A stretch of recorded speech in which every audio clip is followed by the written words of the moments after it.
नीलाम्बुजश्यामलकोमलङ्गम् सीतासमारोपितमहाविभागम् पाणौ महासायकचारुचापम् नमामि रामं रघुवंशनाथम्। अथ श्रीमद्वाल्मीकि रामायणम् सुन्दरकाण्डम् अष्टमं सर्गः। हरिः ओम्। पुनः पुष्पकविमानवर्णन् सतस्य मध्ये भवनस्य संस्थितं महाद्विमानं बहुरत्नं चित्रेत्तमं रतप्तजाम्बूनदजालकृत्रिमं ददर्श वीरः पवनात्मजः कपिः। रावण के राजभवन में रखे हुए पुष्पक विमान को, जिसमें बढ़िया स्वर्ण के बने झरोखे थे और जिसमें जगह जगह रंग बिरंगे बहुत से रत्न जड़े हुए थे, पवन नंदन वीर हनुमान ने देखा। तद प्रमेया प्रतिकारकृत्रिमं कृतं स्वयं साध्वते विश्वकर्मणां दिवंगतं वायुपथे प्रतिष्ठितं व्यराजतादित्यपथस्य लक्ष्मवत्। वह अनुपम सुंदरता युक्त था, उसमें कृत्रिम प्रतिमाएं थीं। उसे विश्वकर्मा ने स्वयं ही बहुत सुंदर बनाया था। वह आकाश में चलने में प्रसिद्ध था और सूर्य के पथ का एक प्रसिद्ध चिन्ह सा था। न तत्र किंचिन्न कृतं प्रयत्नतो न तत्र किंचिन्न महारत्नवताम् न ते विशेषान्यतः सुरेष्वपिं न तत्र किंचिन्न महाविशेषवत्। उस विमान में ऐसी कोई वस्तु न थी जो परिश्रम पूर्वक न बनाई गई हो, और उसका कोई भाग ऐसा न था जो मूल्यवान रत्नों से न बनाया गया हो। उसका एक भी भाग ऐसा न था जिसमें कुछ न कुछ विशेषता न थी। पुष्पक में जैसी कारीगरी की गई थी, वैसी कारीगरी देवताओं के विमानों में भी देखने में नहीं आती थी। तपः समाधान पराक्रमार्जितं मनः समाधान विचार चारणम् अनेक संस्थान विशेष निर्मितं ततस्तत्तुल्य विशेष दर्शनम्। रावण ने एकाग्रचित्त हो तप करके जो बल प्राप्त किया था, उसी के बल उसने यह पुष्पक विमान संपादन किया था। वह विमान संकल्प मात्र ही सही यथेच्छ स्थान में पहुंचा देता था। इसमें बहुत सी बैठकें विशेष रूप से बनाई गई थीं। इसी से वे उस विमान के अनुरूप विशेष प्रकार की भी थीं। मनः समाधाय तो शीघ्रगामिनं दुरावरं मारुततुल्यगामिनं महात्मनां पुण्यकृतां मनस्विनां यशस्विनां अग्र्यमुदामिवालयम्। अपने स्वामी की इच्छा के अनुसार अभिष्ट स्थान पर तुरंत पहुंच जाता था। इसकी चाल वायु की तरह बड़ी तेज थी। चाल में इसको कोई रोक नहीं सकता था। महात्मा पुण्यात्मा बड़े समृद्धशाली और यशस्वी लोगों के लिए तो यह मानो आनंद का घर ही था। विशेष माल्यम विशेष संस्थितम विचित्रकूटम बहुकूटमंडितम मनोविरामम शरदिंदु निर्मलम विचित्रकूटम शिखरम गिरेर्यथम। यह विमान विशेष विशेष चालों के अनुसार आकाश में घूमता था। उसमें विविध प्रकार की अनेक वस्तुएं भरी थीं। उसमें बहुत से कमरे थे। अतिशय मनोरम शरदकालीन चंद्रमा की तरह निर्मल, विचित्र शिखरों से घोषित तथा विचित्र शिखर से युक्त पर्वत की तरफ वह जान पड़ता था। बहन्त्यं कुण्डलशोभिताननं महाशना व्योमचरा निशाचरा विवृत्त विध्वस्त विशाललोचनां महाजवाभूतगणः सहस्रशः। इस विमान को चलाने वाले विशालकाय आकाशचारी निशाचर थे। उनके मुख कुंडलों से सुशोभित था। गोल, टेढ़े और विशाल नेत्रों वाले तथा महावेगवान हजारों भूतगण थे। वसंत पुष्पोत्कर चारु दर्शनम वसंतमासादपि कांत दर्शनम सपुष्पकं तत्र विमानमुत्तमं तदर्श तद्वानरवीर सत्तमः। वानर श्रेष्ठ हनुमान जी ने वसंतकालीन पुष्पों के ढेर से युक्त और वसंत ऋतु से भी अधिक सुंदर देखने योग्य श्रेष्ठ पुष्पक विमान देखा। सुंदरकांड का 8वां सर्ग पूरा हुआ। ध्यान से विष्णु भगवान की जय। 9वां सर्ग।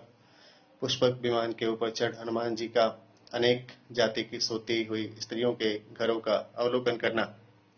तस्यालय वरिष्ठस्य मध्ये विपुलमायतम तदर्श भवन श्रेष्ठम हनुमान मारुतात्मज। उस उत्तम राजभवन के भीतर एक स्वच्छ, साफ और लंबा चौड़ा एक भवन पवननंदन हनुमान जी ने देखा। अर्धयोजन विस्तीर्णम मायतम योजनम हित भवनम राक्षसेन्द्रस्य बहुप्रासाद संकुलम।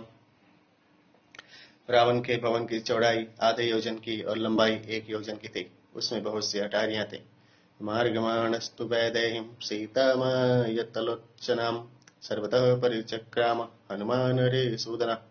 शत्रुहंता हनुमान जी विशेष विशाल नेत्र वाली सीता को ढूंढते हुए उस भवन में सर्वत्र घूमे। उत्तमं राक्षसावासं हनुमान अवलोकयन् आससादाथ लक्ष्मीवान राक्षसेन्द्र निवेशनम। हनुमान जी राक्षसों के उत्तम गृहों को देखते हुए रावण के राजभवन में पहुंचे।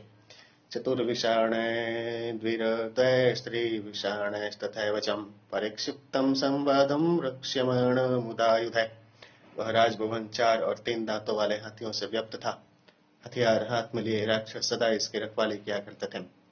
राक्षसेभिश्च पत्नीभिं रावणस्य निवेशनम् आहृताभिश्च विक्रम्य राजकन्याभिरावृतम्। वहां अनेक सुंदरी राक्षसी जो रावण की पत्नी थी तथा अनेक राजकन्याएं जिनको रावण बरजोरी छीन लाया था उस भवन में। तन्न क्रम कराकिरणम् तिमिंगलभाशाकुलम् वायुवेग समादूतम् पन्नगैरिवसागरम्। वह भवन मानो नाकों तिमिंगल मत्स्यों के समूह और सर्पों से परिपूर्ण वायु के वेग से उपनाते हुए समुद्र की तरफ जान पड़ता था। याहि वैश्रवणे लक्ष्मीर्यां चंद्रे हरिवाहनिं सा रावण गृहे सर्वां नित्यमेवानपायिनीं। कुबेर चंद्रमा व इंद्र के भवन में जैसी शोभा देख पड़ती है वैसे ही नाश रहित अथवा सदैव बनी रहने वाली शोभा रावण के भवन की भी सदा बनी रहती थी। या च राज्ञः कुबेरस्यं यमस्यं वरुणस्य च तादृशीं तद्विशिष्टा वा रिद्धिरक्षो गृहेष्विव। राजा कुबेर यम और वरुण के घर में जितना धन रहता है रावण के घर में उतना ही अथवा उससे अधिक भी था। तस्य हर्मयस्य मध्यस्थं भीष्म चान्यत् सुनिर्मितं बहो निर्यूह संकीर्णं ददर्शं पवनात्मज। उस भवन के बीच में एक और सुंदर भवन बना हुआ था जिसमें मतवाले हाथी के आकार के अनेक स्थान बने हुए थे। उसे हनुमान जी ने देखा। ब्रह्मणो अध्यकृतं दिव्यं दिवि यद्विश्वकर्मणां विमानं पुष्पकं नाम सर्वरत्न विभूषितं परेणं तपसां लेभे यत्कुबेर पितामहात् कुबेरमोजसां जित्त्वं लेभे तद्राक्षसेश्वरः। स्वर्ग में विश्वकर्मा ने जिस दिव्य एवं सर्वरत्न विभूषित पुष्पक विमान को बनाया और जो कुबेर को बड़ी तपस्या करने के बाद ब्रह्मा जी से प्राप्त हुआ था उस विमान को अपने बाहुबल से कुबेर को जीत रावण ने छीन लिया था। यह मृग समायुक्त कार्तस्वर हिरण्मय शुक्लतैराचितं स्तंभे प्रदीप्तमिव च श्रिया। सोने चांदी के काम से युक्त मृगों वन जंतुओं के आकार के खिलौनों से भरा हुआ सुडौल खंभों से और अपनी शोभा से वह चमचमा रहा था। मेरु मंदर शंका शैरालिखद्भिरीवांबरम कूटागारे शुभाकारे सर्वतः समलंकृतम्। वह सुमेरु और मंदराचल पर्वत की तरह आकाश स्पर्शी था तथा सुंदर बने हुए तहखानों से भूषित था। ज्वलनार्क प्रतीकाशं सुकृतं विश्वकर्मणं हेम सोपान संयुक्तं चारु प्रवर वेदिकम्। वह अग्नि और सूर्य के सदृश प्रकाशमान था तथा विश्वकर्मा ने उसे बहुत अच्छी तरह बनाया था। उसमें सोने की सीढ़ियां और मनोहर चबूतरे बने हुए थे। जालवातायनैर्युक्तं कांचन स्फटिकैरपिम् इन्द्रनील महानील मणि प्रवर वेदिकम् विद्रुमेण वचित्रेण मणिभिश्च महाधरे निस्तुलाभिश्च मुक्ताभिस्तलेनाभिविराजितम्। हवा व रोशनी के लिए उनमें सोने और स्फटिक के झरोखे अथवा खिड़कियां बनी हुई थी। उसका कोई कोई भाग इंद्रनील और महानील मणियों की वेदिकाओं से शोभित था और कहीं कहीं उसमें नाना प्रकार के मूंगे महामूल्य मणि और गोल मोती जड़े थे। उसका फर्श अति उत्तम सफेद अस्तरकारी की हुई जैसा जान पड़ता था। चंदनेन च रक्तेन तपनीयनिभेन च स्वपुष्पगंधेनां युक्तमादित्य तरुणोपमम्। उसका कोई कोई भाग सफेद चंदन से और कोई भाग लाल चंदन से और कोई कोई सोने के समान अत्यंत पवित्र गंधयुक्त काष्ठ से बना था। उसकी चमक मध्याह्न के सूर्य की तरह देख पड़ते थे। कूटागारेर्वाराकारे विविधे समलंकृतं विमानं पुष्पकं दिव्यम् आरुरोह महाकवि। वह पुष्पक विमान उत्तम आकार के विविध गुप्त गृहों से भूषित था। हनुमान जी उस उत्तम पुष्पक विमान पर चढ़ गए। ततस्थः स तदा गंधं पानभक्ष्यान्न संभवम् दिव्यं सम्मोचितं जिघ्रद्र रूपवन्तमिवानिलम् यहाँ चारों ओर से पान और भक्ष्य पदार्थों की दिव्य सुगंध आने लगी। उसे उन्होंने सूंघा। वह सुगंधी बड़ी उत्तम थी, मानो वहां के सर्वत्र व्याप्त वायु ने साक्षात गंध का रूप ही धारण कर लिया था। सगंधस्तम महासत्तम बंधुर्बंधुमिवोत्तमम् एत एहित्युवाचेवं तत्र यत्र स रावण। एक भाई जिस प्रकार अपने दूसरे भाई को बुलाए, उसी प्रकार वह गंध मानो हनुमान को वहां बुलाने लगा जहां रावण था। ततस्तां प्रास्थितः शालां ददर्शं महतीं शुभां रावणस्य मनः कान्तां कान्तामिव वरस्त्रियम्। वहां जाते हुए हनुमान जी ने वह विशाल शाला देखी जो रावण को उत्तम स्त्री की तरह प्यारी थी। मणिसोपान विकृतं हेमजाल विराजितां अस्फटिकैरावृतं तलां दन्तानन्तरितरूपिकां मुक्ताभिश्चं प्रबालश्चं रूप्यचामीकरैरपि विभूषितां मणिस्तस्मै शुभहोस्तम्भभूषिताम्। वह शाला अत्यंत रमणीक, अत्यंत स्वच्छ मणियों की सीढ़ियों से सुशोभित और सोने की बनी जालियों से युक्त थी। स्फटिक मणियां उसके फर्श में जड़ी थी। उस पर हाथे दांत की कारीगरी हो रही थी। उसमें जहां तहां वित्र सजाए गए थे और मोती, हीरा, मूंगा, रूपा, स्वर्ण से वह युक्त थी। वह अनेक मणि के खंभों से विभूषित थी। समय ऋजुभिरत्युच्च समन्तात सुविभूषितः स्तंभे पक्षैरिवात्युच्च दिवं संप्रस्थितामिव। इन खंभों में प्रायः सभी खंभे समान सीधे और ऊंचे थे। ऐसे खंभे उस शाला के चारों ओर बने हुए थे।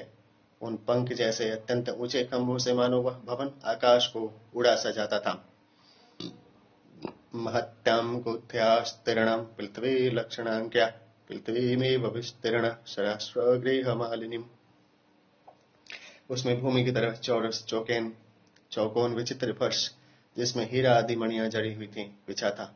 यह कोरी रावण की शयनशाला ही नहीं थी, बल्कि राज्यों और घरों से शोभित दूसरी लंबी चौड़ी पृथ्वी ही के समान थी। नादितां मतविगर्हैर्दिव्यगन्धादिवासितां परर्घ्यास्तरणोपेतां रक्षोदीपनिसेवितां।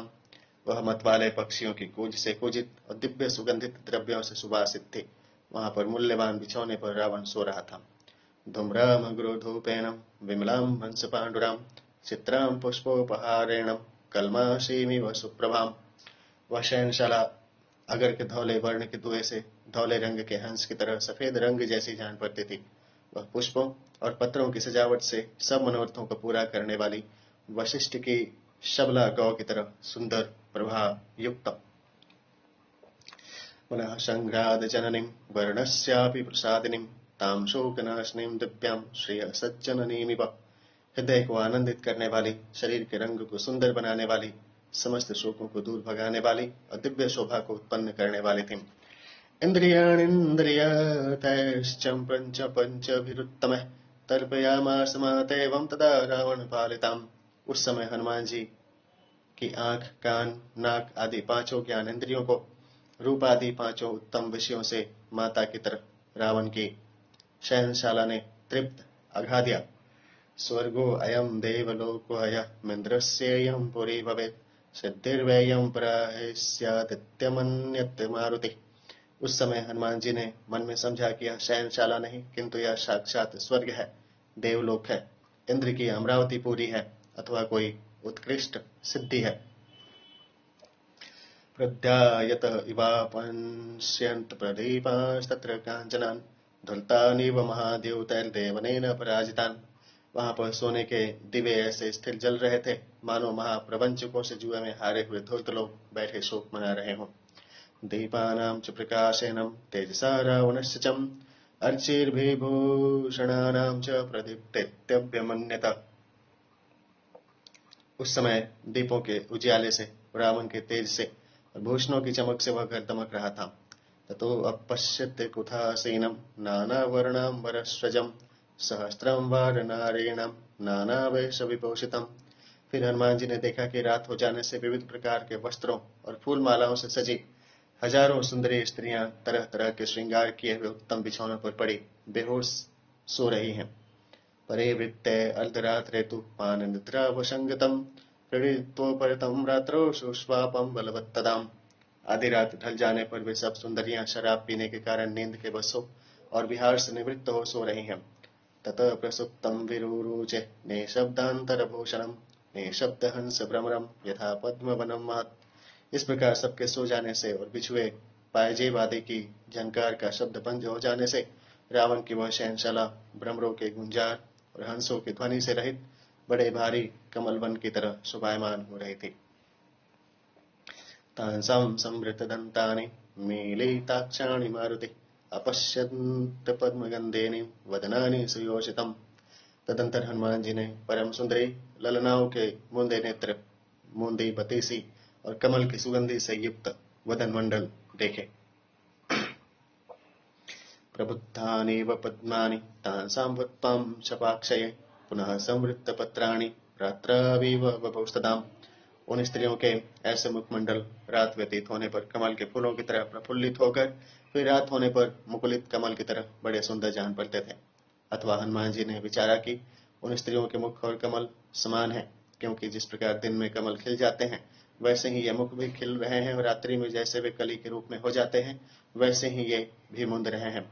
गंध में भी ये दोनों समान ही हैं, अतः इन स्त्रियों के मुखमंडल और कमल में कुछ भी अंतर नहीं है।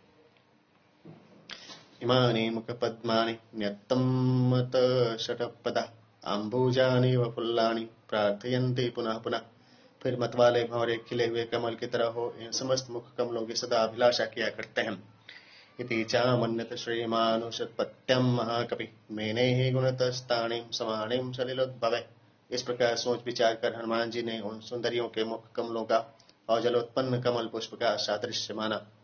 सा तस्य सुशुभे शालं ताभिः स्त्रीभिर्विराजिता शारदेव प्रसन्ना द्यौस्ताराभिरभिशोभिता। अस्तु रावण की शयनशाला इन सब ललनाओं के समूह से शरद काल के ताराओं से मंडित निर्मल आकाश की तरह शोभायमान हो रही थी। सच ताभिः परिवृत्ता शुशुभे राक्षसाधिप यथा ह्योड़ोपते श्रीमास्ताराभिरभिसंवृता। उसी प्रकार रावण भी उन स्त्रियों के बीच रहने से तारागण युक्त चंद्रमा की तरह सुशोभित हो रहा था। याश्च वन्ते अम्बरात्तारः पुण्यशेष समावृता इमास्ता संगता कृतस्नाम इति मेने हरिस्तदाम। जो तारा पुण्य छीन होने पर आकाश से गिरते हैं वे ही सब तारा स्त्री रूप से होकर रावण के पास इकट्ठे हुए हैं। ताराणामिव सुव्यक्तं महत्तेनां सुहर्षिषां प्रभावर्ण प्रसादाश्चम विजयजोस्तत्र योषिताम्। क्योंकि सुंदर प्रकाश युक्त और विशाल तारों ही की तरह उन स्त्रियों की चमक, रूप और प्रसन्नता देख पड़ती थी। व्यावृत्त गुरूपेण स्त्रक प्रकिरण वरभूषणम् पान व्यायाम कालेशं निद्रा पुरोहित चेतसहम्। उनमें से बहुत सी स्त्रियों के बाल और फूलों के हाथ टेढ़े मेढ़े हो गए थे और बढ़िया बढ़िया गहने बिखरे हुए पड़े थे, क्योंकि मद्यपान करने और गाने नाचने के परिश्रम से थक कर वे सब निद्रा के वश हो गई थी। व्यावृत्त तिलका काश्चित् काश्चित् रुद्र भ्रान्तनुपुरा पार्श्वे गलितहाराश्चम काश्चित् परम योषिता। उनमें बहुतों के माथे के तिलक मिट गए थे और अनेकों के नुपुर उल्टे सीधे हो गए थे, और कितनी ही स्त्रियों के टूटे हुए हार उनके पास पड़े हुए थे। मुक्ताहार वृताश्चान्य कश्चित् दिस्त्रस्तवासस व्यावेत्तर सनादाम केशोर्य इव वाहिता। किसी किसी के मोतियों के हार टूट गए थे, किसी के कपड़े उसके शरीर से ढीले हो खिसक पड़े थे, किसी की गर्दनी कमर से नीचे खसक पड़ी थी। वे स्त्रियां थकी हुई मानो और बोझ उतारी हुई घोड़ियों की तरह अपने गहनों को इधर उधर डाल शयन कर रही थी। सुकुंडलधराश्चान्य विच्छिन्न मृदितस्तज गजेन्द्रामृता फुल्लालता एव महावने। अनेकों के कानों के कुंडल गिर पड़े थे, बहुतों की मालाएं टूट गई थीं और रगड़ खा रही गई थीं, मानो हाथियों से रूंधी हुई पुष्पित लता महावन में पड़ी हो। चंद्राशु किरणाभाश्चम हाराकांक्षा चेदोत्कटा हिंसा इव बहुषुप्तां स्तन मध्ये सुयोषिताम्। किसी किसी के चंद्रमा के किरणों की तरह सफेद मोती के हार बटूर कर स्तनों के बीच में जाय से शोभा दे रहे थे, मानो हंस सोते हों। अपरासां च वैदूर्यं कादम्बा इव पक्षिणः हेमसूत्राणि चान्यासां चक्रवाका इवाभवन्। अन्य स्त्रियों के पन्नों के हार स्तनों के बीच में जल काक की तरह शोभा दे रहे थे, और अन्य स्त्रियों के सोने के हार समेट कर स्तनों के बीच चकवा चकवी की तरह जान पड़ते थे। हंसाकारंडवा किरणाश्चक्रवाकोपशोभिता अवगा इव तारेषु जघनपूलिनैरिव। इसलिए वे सब स्त्रियां हंस कारंडव पक्षियों सहित तो और चक्रवाकों से शोभित नदियों की तरह तट समान जंघाओं से शोभायमान हो रही थी। किंकिणी जाल शंको शास्ताम वक्र विपुलात्मुजा भावग्राहा यशस्तोरा सुप्ता नद्य इवा बभु। उन स्त्रियों के किंकिणियों के समूह स्वर्ण कमल की तरह जान पड़ते थे। उनकी विलास भावनाएं ग्राह के तुल्य थीं। उनके विविध गुण तट के समान थे। वे सोती हुई स्त्रियां इस प्रकार नदी की तरह शोभायमान जान पड़ती थी। मृदुष्वंगेषु कांसाचित्कोचाग्रेषु च संस्थिता भ्रमराणीवं शुभाभूषण राज्य का। किसी किसी स्त्री के सुकोमल अंगों में और किसी किसी के स्तनों के अग्रभाग में आभूषणों की खरोच भी भौरे की तरफ शोभा दे रही थी। अंशुकांताश्च कांसाचिन्मुखमारुतकंपिता उपरि उपरि वक्राणं व्याधूयन्ते पुनः पुनः। किसी किसी स्त्री के वस्त्र के अंचल उसके मुख पर लटक रहे थे और मुख से निकली हुई श्वास से हिल हिलकर अति शोभा दे रहे थे।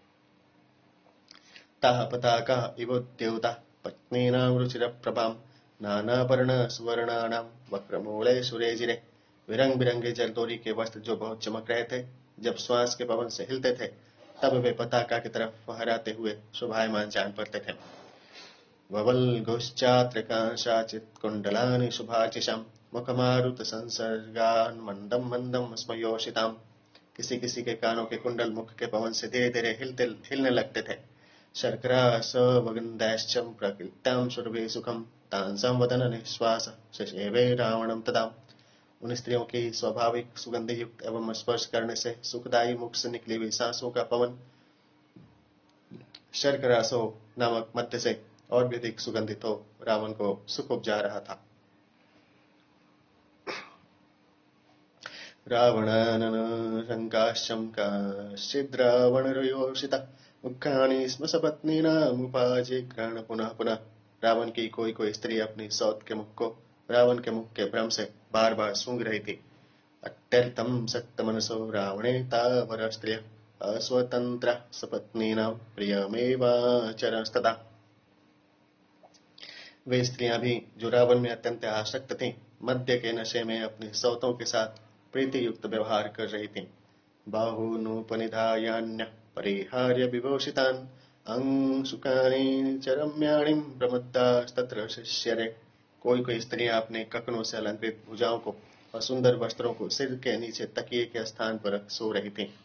अन्या वक्षसि चान्यस्यास्तस्याः काश्चित् पुनर्भुजम् अपरात्यङ्कमनीयस्यास्तस्याश्चाप्यपरा भुजौ रूपाश्वकटे पृष्ठमन्योन्यस्य समाश्रिता परस्पर निविष्टाङ्ग्यो मदस्नेहवशानुगा अन्योन्यस्याङ्ग संस्पर्शात् प्रियमाण सुमध्यमा ऐकीकृता भुजा सर्वां शोषुस्तत्र योषिता। एक स्त्री दूसरी स्त्री की छाती पर हाथ रखे हुई थी। कोई आपस में एक दूसरे की भुजा को अपना अपना तकिया बनाए हुए थी। कोई किसी की गोदी में पड़ी और कोई एक दूसरे के वक्षस्थल को अपना अपना तकिया बनाए हुई थी और कोई किसी की जांघ, कमर और बगल से और किसी की पीठ से लिपट कर तथा परस्पर अंग स्पर्श से अंत प्रसन्न हो भुजा से भुजा मिलाकर मदिरा के नशे में चूर बड़े प्रेम से सो रही थी। अन्योन्य भुज सूत्रेण स्त्रीमाला ग्रथिता हिंसा मालेव ग्रथिता सूत्रे शुशुभे मत षटपदा। परस्पर एक दूसरे की भुजा रूपी सूत से गुथी हुई वह स्त्रियों की माला ऐसी शोभा दे रही थी मानो डोरे में गुथी हुई पुष्पमाला भ्रमरों से युक्त हो शोभायमान होती हो। लतानां माधवे मानसिं फुल्लानां वायु सेवनात् अन्योन्यमाला ग्रथितं संसक्त कुसुमोच्चयम्। वैशाख मास में फुली हुई बेलों के फूल के ढेर वायु के कारण एकत्र हुए ऐसे जान पड़ते थे मानो माला की तरह एक सूत्र में गुथे हों। व्यतिवेशित शुष्कंदम अन्योन्य भ्रमराकुलम आसिद्वनमेवोद्भूतम स्त्रीवणम रावणस्य तत्। रावण की स्त्रियों का वह समूह एक वन की तरह सुशोभित था। उस वन में फूली हुई वृक्षों की डालियां केश रूपी भ्रमरों से भूषित हो वायु वेग से परस्पर लिपटी हुई सी मालूम पड़ती थी। उचितेष्वपि सुव्यक्तम नतांसां योषितां तदां विवेक शक्य आधातुं भूषणांगांबरस्रजाम्। यद्यपि स्त्रियों के समस्त आभूषण उचित रीति से यथा स्थान पर थे तथापि उनके परस्पर लिपटने से यह स्थिर करना कठिन था कि इनमें कौन सा गहना है, कौन सी पुष्पमाला है अथवा उनका कौन सा अंग है। रावणे सुकुसंविष्टे ताः स्त्रियो विविध प्रभा ज्वलन्तः काञ्चनादेव प्रेक्षन्ता निमिषा इव। रावण को इस समय निद्रावश देख वहां के वे जलते हुए सोने के दीपक मानो एकटक उन स्त्रियों को जो विविध प्रकार के श्रृंगार किए हुए थी देख रहे थे। राजर्षि विप्रदत्तानं गंधर्वाणां च योषितः रक्षसां च भवन कन्यास्तस्य कामवशं गता। उन स्त्रियों में कोई कोई तो राजर्षियों की, कोई कोई ब्राह्मणों की, कोई कोई दैत्यों की, कोई कोई गंधर्वों की स्त्रियां थी और कोई कोई राक्षसों की कन्याएं थी जिन्हें रावण ने अपनी प्रणयिनी बनाया था अथवा उनको ब्याह था। युद्ध कामेन ता सर्वा रावणेन हृता स्त्रियः समदा मदनेनैव मोहिताः कश्चिदागता। उनमें से किसी किसी को रावण युद्ध में उनके पिताओं को हरा कर छीन लाया था और कोई कोई मदमाती युवतियां काम से सताई जाकर स्वयं ही रावण के साथ चली आई थीं। न तत्र कश्चित् प्रमदः प्रसह्य वीर्योपपन्नेन गुणेन लब्धा न चान्य कामानि न चान्य पूर्वं विना वरार्हां जनकात्मजां ताम्। यद्यपि रावण बड़ा पराक्रमी था तथापि बरजोरी वह किसी स्त्री को हर कर नहीं लाया था, किंतु सम्मान योग्य जानकी को छोड़ अन्य बहुत सी स्त्रियां रावण के सौंदर्य आदि गुणों पर मुग्ध हो स्वयं ही उसके साथ चली आई थीं। इनमें ऐसी भी कोई स्त्री न थी जो दूसरों को प्यार करती हो अथवा अन्य किसी पुरुष के साथ उनका संयोग हुआ हो। अथवा हनुमान जी ने वहां जितनी स्त्रियां देखी वे सब रावण को पति समझने वाली स्त्रियां थीं। उनमें अकुलीन कुलटा एक भी न थी। न चाकुलीना न च हीनरूपां न दक्षिणा नानुपचारयुक्तां भार्या भवत्तस्य न हीनसत्त्वं न चापि कान्तस्य न कामनीया। उन स्त्रियों में कोई स्त्री कुलहीन, कुरूप, फूहर, न श्रृंगार रहित और असक्त न थी। उनमें ऐसी एक भी न थी जिसको रावण न चाहता हो। बभूव बुद्धिस्तु हरीश्वरस्य यदीदृशी राघवो धर्मपत्नी इमां यथा राक्षस राजभार्यां सुजातमस्येति हि साधु बुद्धे। उस समय साधु बुद्धि हनुमान जी ने अपने मन में सोचा कि जिस प्रकार रावण की ये स्त्रियां अपने पति में अनुरागवती हैं, उसी प्रकार यदि श्री रामचंद्र जी की धर्मपत्नी सीता भी और राक्षस राज भार्यां यथा स्वपति स्मरणादेशं निरता ईदृशीं तथा राम स्मरणादि निरतां यदि राघव धर्मपत्नीं स्मरणादीनां विघ्नो न कृतः स्यादित्यर्थ तत्ता अस्य रावणस्य सुजातं कल्याणमेवोत्यर्थ इति साधु बुद्धेर्हरीश्वरस्य बुद्धिर्निश्चयो बभूव। उसी प्रकार यदि श्री रामचंद्र जी की धर्मपत्नी सीता भी श्री रामचंद्र में अभी तक अनुरागवती बनी हो और यथास्थान सीता के श्री राम के प्रति अनुराग में बाधा न पड़ी हो तो राम का कल्याण है। पुनश्च सो अचिन्तयतार्थरूपो ध्रुवं वसिष्ठां गुणतो हि सीताम् अथायमस्यां कृतवान् महात्मा लंकेश्वरः कष्टमनार्य कर्म। फिर हनुमान जी ने विचारा कि निश्चय ही जानकी जी में पतिव्रत्यादि गुण विशेष रूप से हैं, क्योंकि जिस समय क्रूरकर्मा रावण सीता को पकड़ कर लिए जाता था उस समय वह पूर्णतया रोती हुई गई थी, अतः उनका इन स्त्रियों में होना संभव पर नहीं। सुंदरकांड का 9वां सर्ग पूरा हुआ। ध्यान से विष्णु भगवान की जय। 10वां सर्गम तत्र दिव्योपमं मुख्यं स्फाटिकं रत्नभूषितम् अवेक्ष्यमाणो हनुमान तदर्शं शयनासनम्। तदंतर हनुमान जी ने उस शयनशाला में चारों ओर देखते देखते एक स्थान पर विविध रत्न विभूषित स्फटिक का बना स्वर्गीय पलंग की तरह एक बड़ा पलंग पड़ा देखा। दांत कांचन चित्रांगैर्वैदूर्यश्चंवरासने महारहास्तरणोपेतैरूपमन्पन्नं महागणैः। उस पलंग पर हाथी दांत और सोने की चित्रकारी नक्काशी का काम की गई थी और जगह जगह पन्ने जड़े हुए थे। उसके ऊपर बड़े मूल्यवान और कोमल बिछौने बिछे थे। तस्य चैकतमये देशे स्वगृहमाला विभूषितम् ददर्शं पांडुरं छत्रं ताराधिपति सन्निभम्। उस शयनशाला में एक विशेष स्थान पर सफेद रंग का चंद्रमा की तरह चमचमाता एक छत्र रखा था। वह छत्र दिव्य पुष्पों की माला से भूषित था। जाति रूप परिक्षिप्तम चित्र भानु समप्रभम अशोकमाला विततम ददर्शम परमासनम। वहां स्वर्ण का बना हुआ सूर्य संप्रभा युक्त अशोक पुष्पों की माला से अलंकृत एक पलंग हनुमान जी ने देखा। बाल व्यजन हस्ताभिर्व्यज्यमानं समन्ततः गन्धश्चं विविधैर्जुष्टं वरधूपेन धूपितम्। इस पलंग के आसपास सुंदर पुतलियां हाथों में चंवर पंखा ले हवा कर रही थी। वहां पर विविध प्रकार के इत्र रखे हुए थे और उत्तम सुगंधि की धूप जल रही थी, जिससे वह स्थान श्वासित हो रहा था।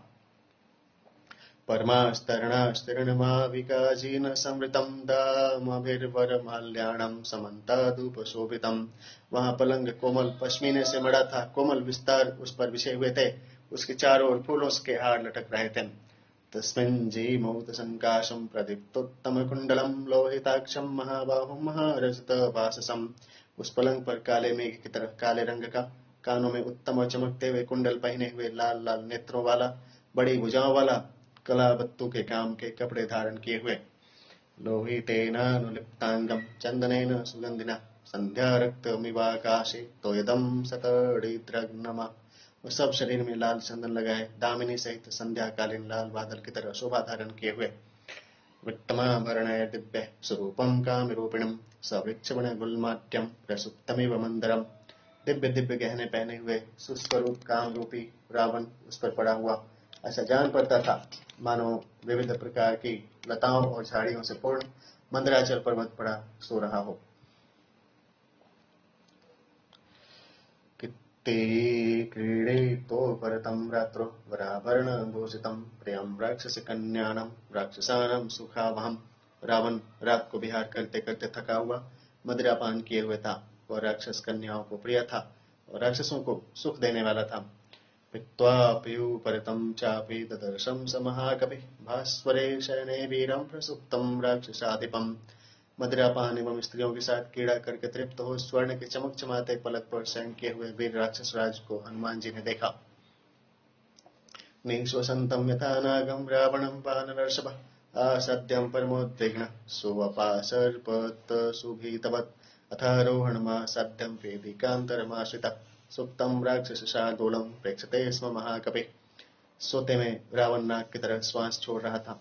हनुमान रावण को देख घबरा कर डरे हुए मनुष्य की तरह उस जगह से कुछ दूर हटकर सीढ़ी की आड़ में एक चबूतरे पर खड़े हो गए और वहां से राक्षस राज को वे देखने लगे।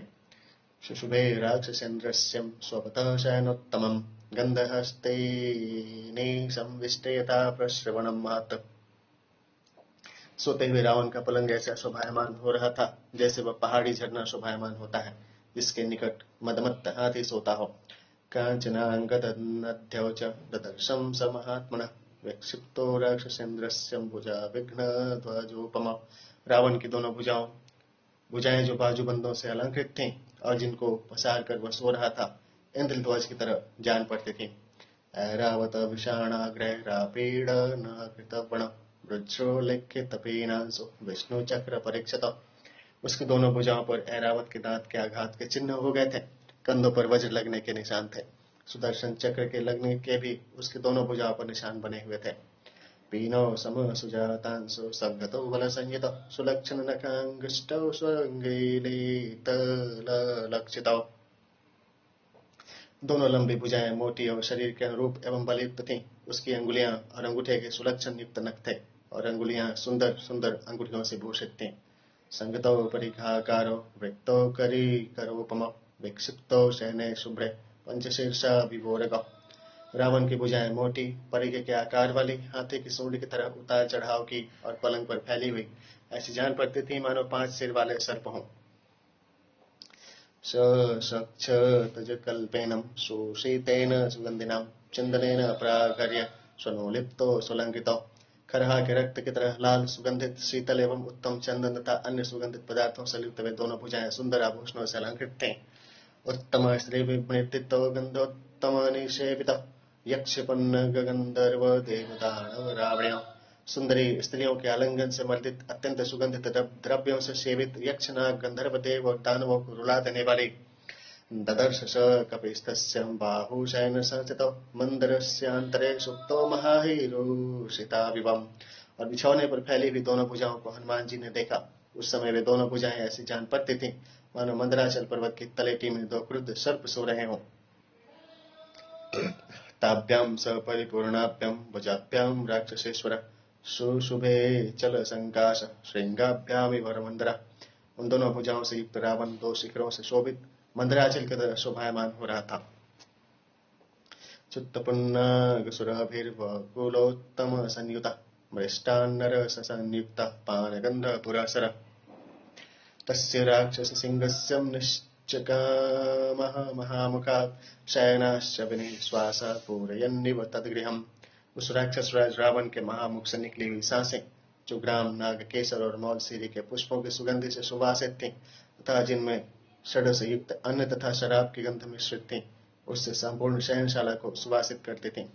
मुक्तामणि विचित्रेणं कांचनेनं विराजितं मुकुटेन पवित्रेण कुंडलोज्ज्वलिताननम्। विचित्र मोती और मणियों के जड़ाऊ सोने के मुकुट से, जो सोते में अपने स्थान से कुछ खिसक गया था, तथा कुंडलों से उसका मुख बड़ा सुंदर जान पड़ता था। रक्त चंदन निक्तेनम तथा हारेण शोभिना पीनायत विशालेन वक्षसाभिविराजितम्। उसका मांसल और चौड़ा वक्षस्थल लाल चंदन और सुंदर हार से अलंकृत था। पांडरेण पवित्रेण क्षौमेन शतजेक्षणम् महार्हेणं सुसंवित्तं पीतेनोत्तमवासेसा। वह सफेद रेशमी धोती पहने हुए था और बढ़िया पीले रंग का दुपट्टा ओढ़े हुए था। माश राशि प्रतीकांशं निश्वसन्तं भुजंगवत् गांगे महत्तितो यान्ते प्रसुप्तमिव कुंजरम्। रावण उर्दों के ढेर की तरह, सांप की फुफकार की तरह सांस लेता हुआ पलंग पर पड़ा ऐसे सो रहा था, जैसे गंगा जी के गहरे जल में बड़ा हाथी सोता हो। चतुर्भिः कांचनैर्दीपैर्दीप्यमानैः चतुर्दशं प्रकाशैर्कृत सर्वांगं मेघं विद्युद्गणैरिवम्। उसके चारों ओर 4 सोने के दीपक जल रहे थे। उन दीपकों के प्रकाश से उसके शरीर के समस्त अंग वैसे ही प्रकाशित हो रहे थे जैसे बिजलियों से बादल। पादमूलगताश्चापि ददर्शं सुमहात्मनः पत्नी सप्रिय भार्यस्यं तस्य रक्षपते गृहम्। हनुमान जी ने देखा कि उस राक्षस राज रावण की शयनशाला के बीच में पत्नी प्रिय रावण के चरणों में उसकी पत्नियां पड़ी हैं। शशि प्रकाश वदनाश्चारु कुंडल भूषिता अम्लानमाल्याभरणां ददर्शं हरियूतपाम्। हनुमान जी ने देखा कि उन स्त्रियों के मुखमंडल चंद्रमा की तरह प्रकाशवान थे। उनके कानों में श्रेष्ठ कुंडल उनकी शोभा बढ़ा रहे थे और उनके गलों में ताजे बिना कुंभलाए फूलों की मालाएं पड़ी थीं। नृदवाद त्रिकुशलम रक्षसेन्द्र भुजंगका वरावरणधारण्यो निषन्नाम ददृशे हरि। हनुमान जी ने देखा कि वे सब स्त्रियां जी, जो रावण की भुजाओं के बीच तथा गोद में पड़ी थीं, नाचने गाने में निपुण थीं और अच्छे अच्छे गहने पहने हुए सो रही थीं। वज्रवैदूर्य गर्भाणि श्रवणास्तेषु योषिताम् ददर्शं तापनीयानि कुंडलान्यंगदानि च। उनके कानों में सोने के तथा हीरों के पन्नों के जड़ाऊ कर्णफूल लटक रहे थे। हनुमान जी ने देखा कि वे स्त्रियां भुजाओं में जो बाहुबंद पहने हुई थीं, भुजाओं का तकिया लगाने से भी वे कानों के पास कुंडलों के साथ शोभायमान हो रहे थे। तासां चंद्रोपमैर्भक्तरे शुभैर्ललितकुण्डलैः विरराजविमानं तन्नवस्तारागणैरिवम्। उन स्त्रियों के चंद्रमा के समान मुखों और सुंदर कुंडलों से वह स्थान ऐसा शोभायमान हो रहा था जैसे तारों से आकाश की शोभा होती है। मदव्यायामखिन्नास्तां राक्षसेन्द्रस्य योषिता तेषुं तेष्ववकाशेषुं प्रसुप्तास्तनुमध्यमा। मदिरा के नशे से तथा नाचने गाने के परिश्रम से अत्यंत विघ्न होकर जहाँ जिसे जो जगह मिली पड़ी वहीं पड़कर वह सो रही थी।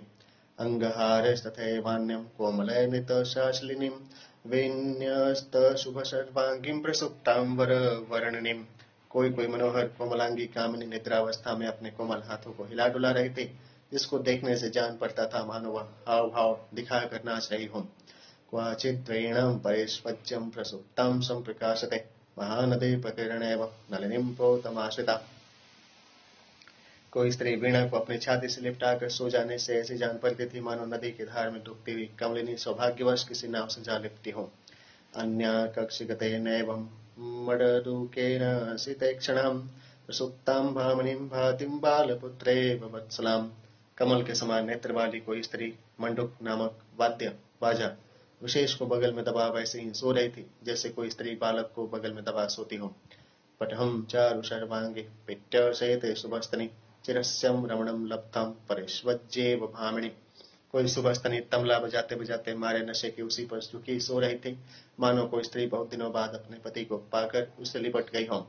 क्वचित् दंसं परिष्वज्यं सुप्तां कमललोचनं रह प्रियतमं गृह्यं सकामेव च कामिनी। कोई कमल लोचनी बंसी को पकड़कर सो रही थी मानो कोई कामनी एकांत में कामातुर हो अपने प्यारे को पकड़ रही हो। विपञ्चे परिगृह्याण्यं यत्तां रेतशालिनीं निद्रावशमनुं प्राप्तं सह कान्तेव भामिनीं। कोई नाचने वाली स्त्री वीणा को पकड़कर ऐसे सो रही थी मानो अपने पति के साथ पड़ी सो रही हो।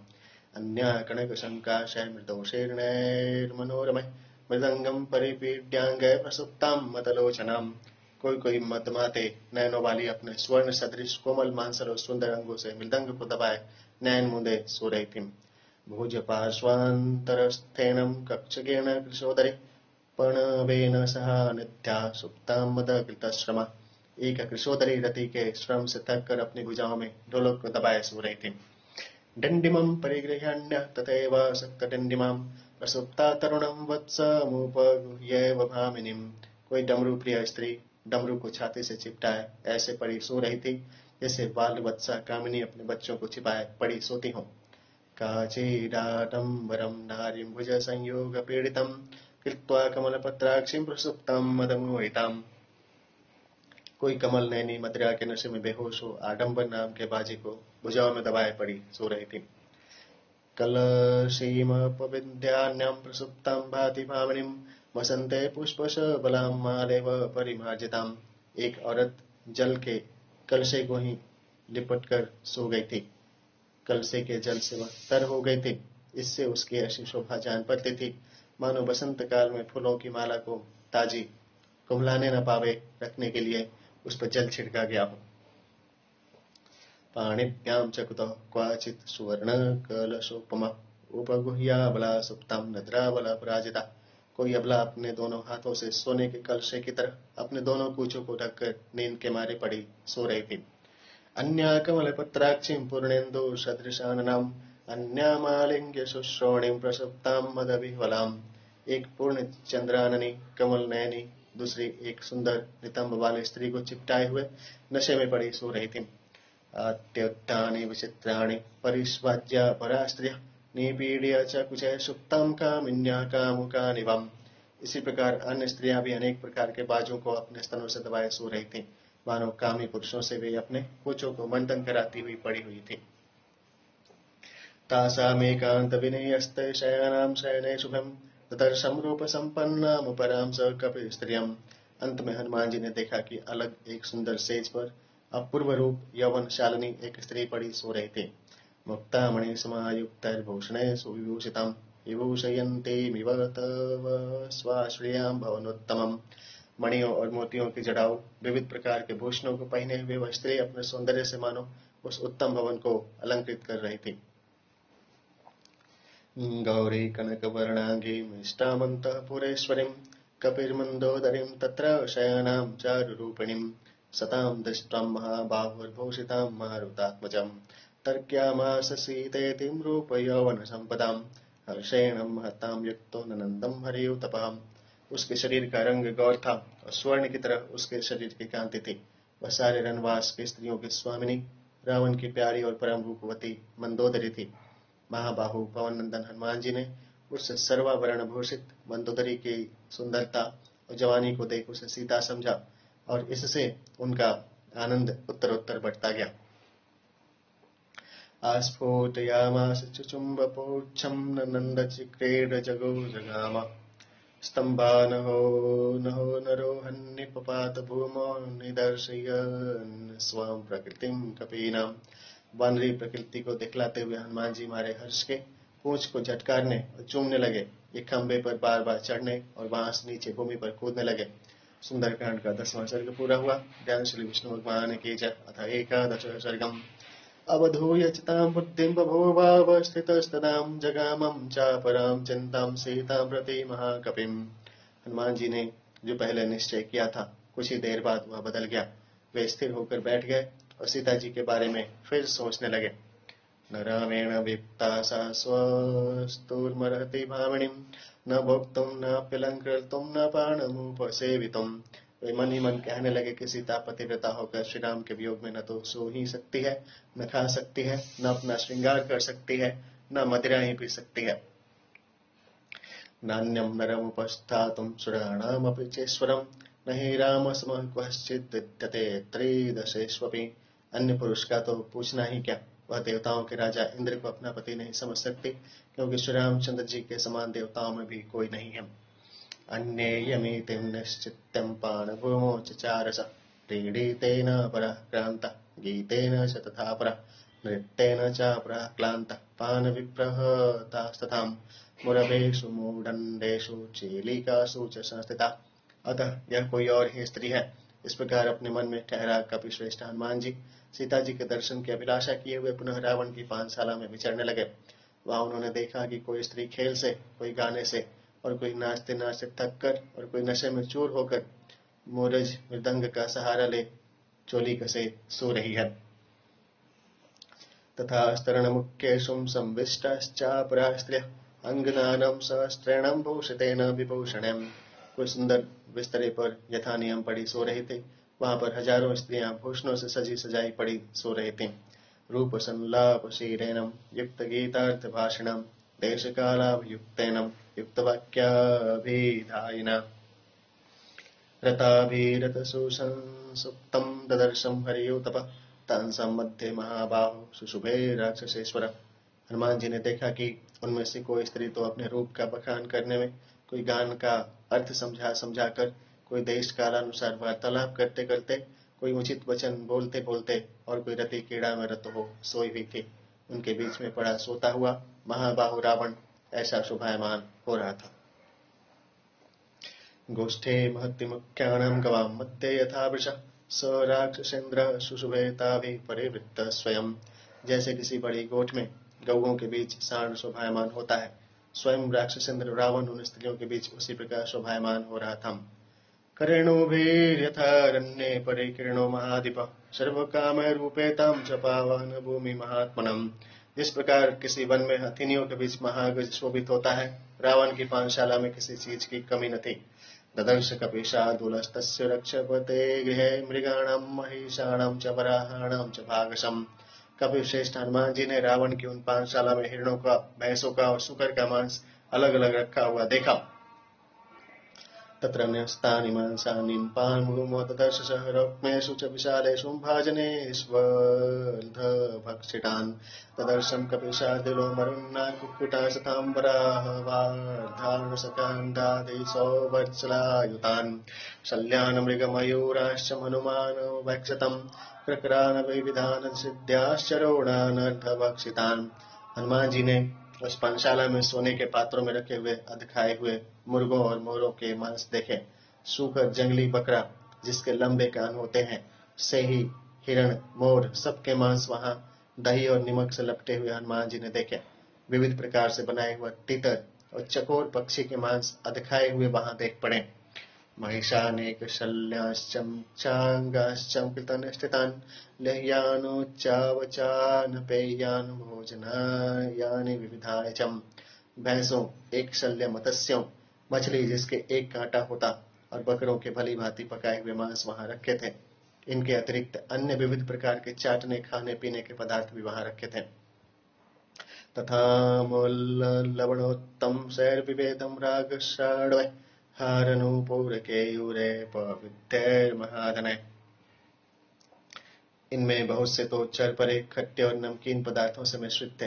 वे सफेद सरसों के बनाए हुए सड़स पदार्थ भी थे। किसी किसी पीने के पात्र में बहुमूल्य हार, नूपुर और विजायठ परे हुए थे। पान भाजन विक्षिप्त फलश्च विविधैरपि कृतपुष्पोपहार बुरधिकं भूषते श्रियम्। और कहीं प्यालों में अनेक प्रकार के फल रखे थे। उस पानशाला में इधर उधर पड़े हुए फूल वहां की अत्यंत शोभा बढ़ा रहे थे। तत्र तत्र च विनियस्ते सुश्लिष्टैश्च शयनासने पानभूमिर्विना बहिनी प्रदीप्ते वोपलक्ष्यते। जहां तहां कोमल बिस्तरों सहित पलंग पड़े हुए थे, वह पानशाला अग्नि के बिना ही अग्निसम चमक रही थी। बहु प्रकारैर्विविधैर्वर संस्कार संस्कृतैः मांसे कुशल संयुक्तैः पान भूमि गतैः पृथक्। बहुत से और विविध प्रकार के निपुण बावर्चियों द्वारा अच्छे प्रकार से पकाए हुए मांस पानशाला में अलग अलग स्थान रखे हुए थे। दिव्या प्रसन्ना विविधा सुरा कृत सुरापिं शर्करा सवमाध्वीक पुष्पा सवफलास्वा। मांसों के अतिरिक्त वारुणी जाति की मदिरा तथा अन्य विविध प्रकार की साफ और बनावटी शराब भी वहां मौजूद थी। चीनी की, शहदों की, फूल, महुआ आदि के फूलों से खींची हुई की और फलों से खींची हुई शराबी भी वहां रखी हुई थी। वासचूर्णैश्च विविधैर्मृष्टास्तैस्ते पृथक् पृथक् सन्तता शुशुभे भूमिर्माल्यश्च बहु संस्थितैः। हिरण्मयैश्च विविधैर्भाजनैः स्फटिकैरपि जाम्बूनदमयैश्चान्ये कर्कैरपि संवृताम्। अनेक प्रकार के साफ किए हुए सुगंधित मसालों से बनाए हुए मांस और मदिराएं वहां अलग रखी थीं। वह पानशाला फूलों के ढेर से, स्वर्ण के कलशों से, स्फटिक के पात्रों से और सोने के गड़ुओं से परिपूर्ण थी। राजतेषु च कुम्भेषु जाम्बूनदमयेषु च पानशिष्टं तथा भूरि कपिस्तत्र ददर्शसाम्। हनुमान जी ने देखा कि कहीं चांदी के और कहीं सोने के बड़े बड़े पात्रों में अच्छी अच्छी शराबें भरी हुई थीं।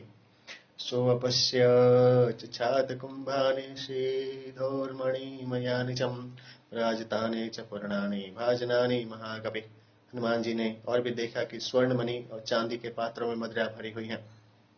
क्वचिदर्धावशेषाणि क्वचित् पित्तानि सर्वशः क्वचिन्नैव प्रपीतानि पानानि स ददर्शहम्। हनुमान जी ने देखा कि उनमें कोई तो आधे खाली थे, कोई बिल्कुल खाली थे और कोई ज्यों के त्यों लबालब भरे हुए थे। क्वचित् भस्याश्च विविधान् क्वचित् पाणानि भागशः क्वचित् नावशेषाणि पश्यन् वैविचचारः। किसी स्थान में विविध प्रकार की भोजन सामग्री और पीने योग्य मदिरा सजाकर रखी हुई थी। कहीं पर भक्ष्य पदार्थ आधे खाए हुए पड़े थे।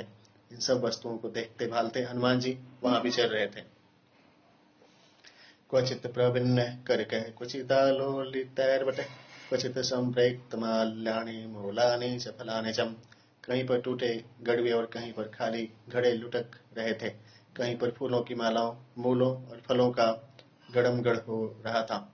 शयनानि यत्र नारीणां शून्यानि बहुधा पुनः परस्परं समाश्लिष्यं क्वश्चित् सुप्ता वरांगणाम्। कहीं कहीं स्त्रियों की सेजें सुनी पड़ी थीं और कोई कोई स्त्रियां आपस में लिपटी हुई सो रही थीं। क्वचिच्च वस्त्रमन्यस्य अपहृत्योपगुह्यचम् उपगम्य बला सुप्तां निद्राबलपराजितां। कहीं पर कोई स्त्री औंघाती हुई दूसरी स्त्री की सेज पर जा उसके वस्त्र छीनकर उससे अपने शरीर को ढककर पड़ी सो रही थी। तासामुच्छ्वासवातेन वस्त्रं माल्यं च गात्रजम् नाट्यर्थं स्पन्दन्ते चित्रं प्राप्य मंदमिवानिलम्।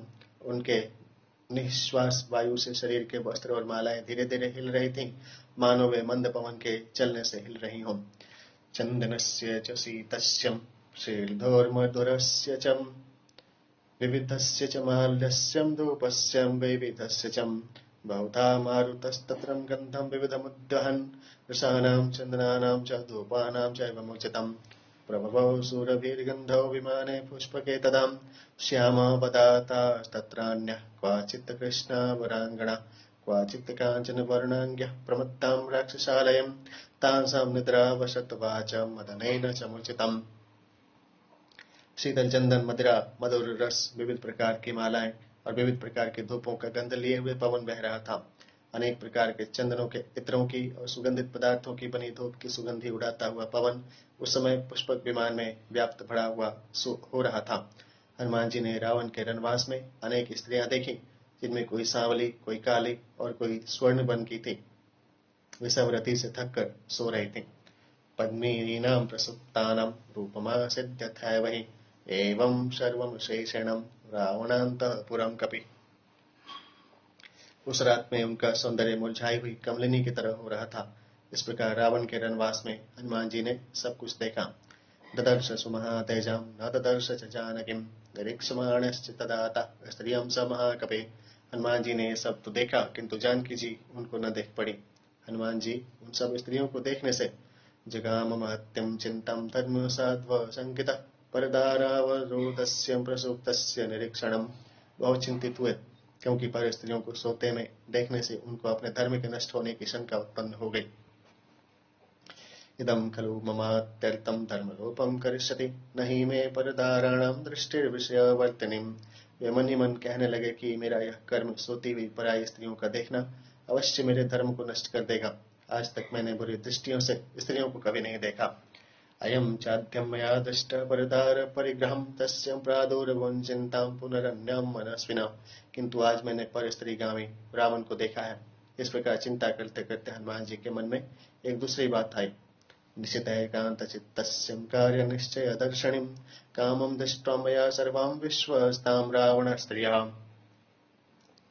नहि मे मनसः किञ्चिदकृत्यमुपपद्यते मनो हि हेतु सर्वेषामिन्द्रियाणां प्रवर्तते शुभाशुभास्वस्थासु तच्च मे सुव्यवस्थितम् नान्यत्र हि मया शक्यं वैदेही परिमार्गितुम्। उनके मन में स्थिरता और निश्चय पूर्वक यह बात आई कि यद्यपि मैंने इन स्त्रियों को देखा तथापि मेरे मन में तिल भर भी विकार उत्पन्न नहीं हुआ। फिर मन ही तो पाप और पुण्य करने वाली सब इंद्रियों का प्रेरक है, सो वह मन मेरे वश में है। अतः मुझे सोती हुई पराई स्त्रियों को देखने का पाप नहीं लग सकता।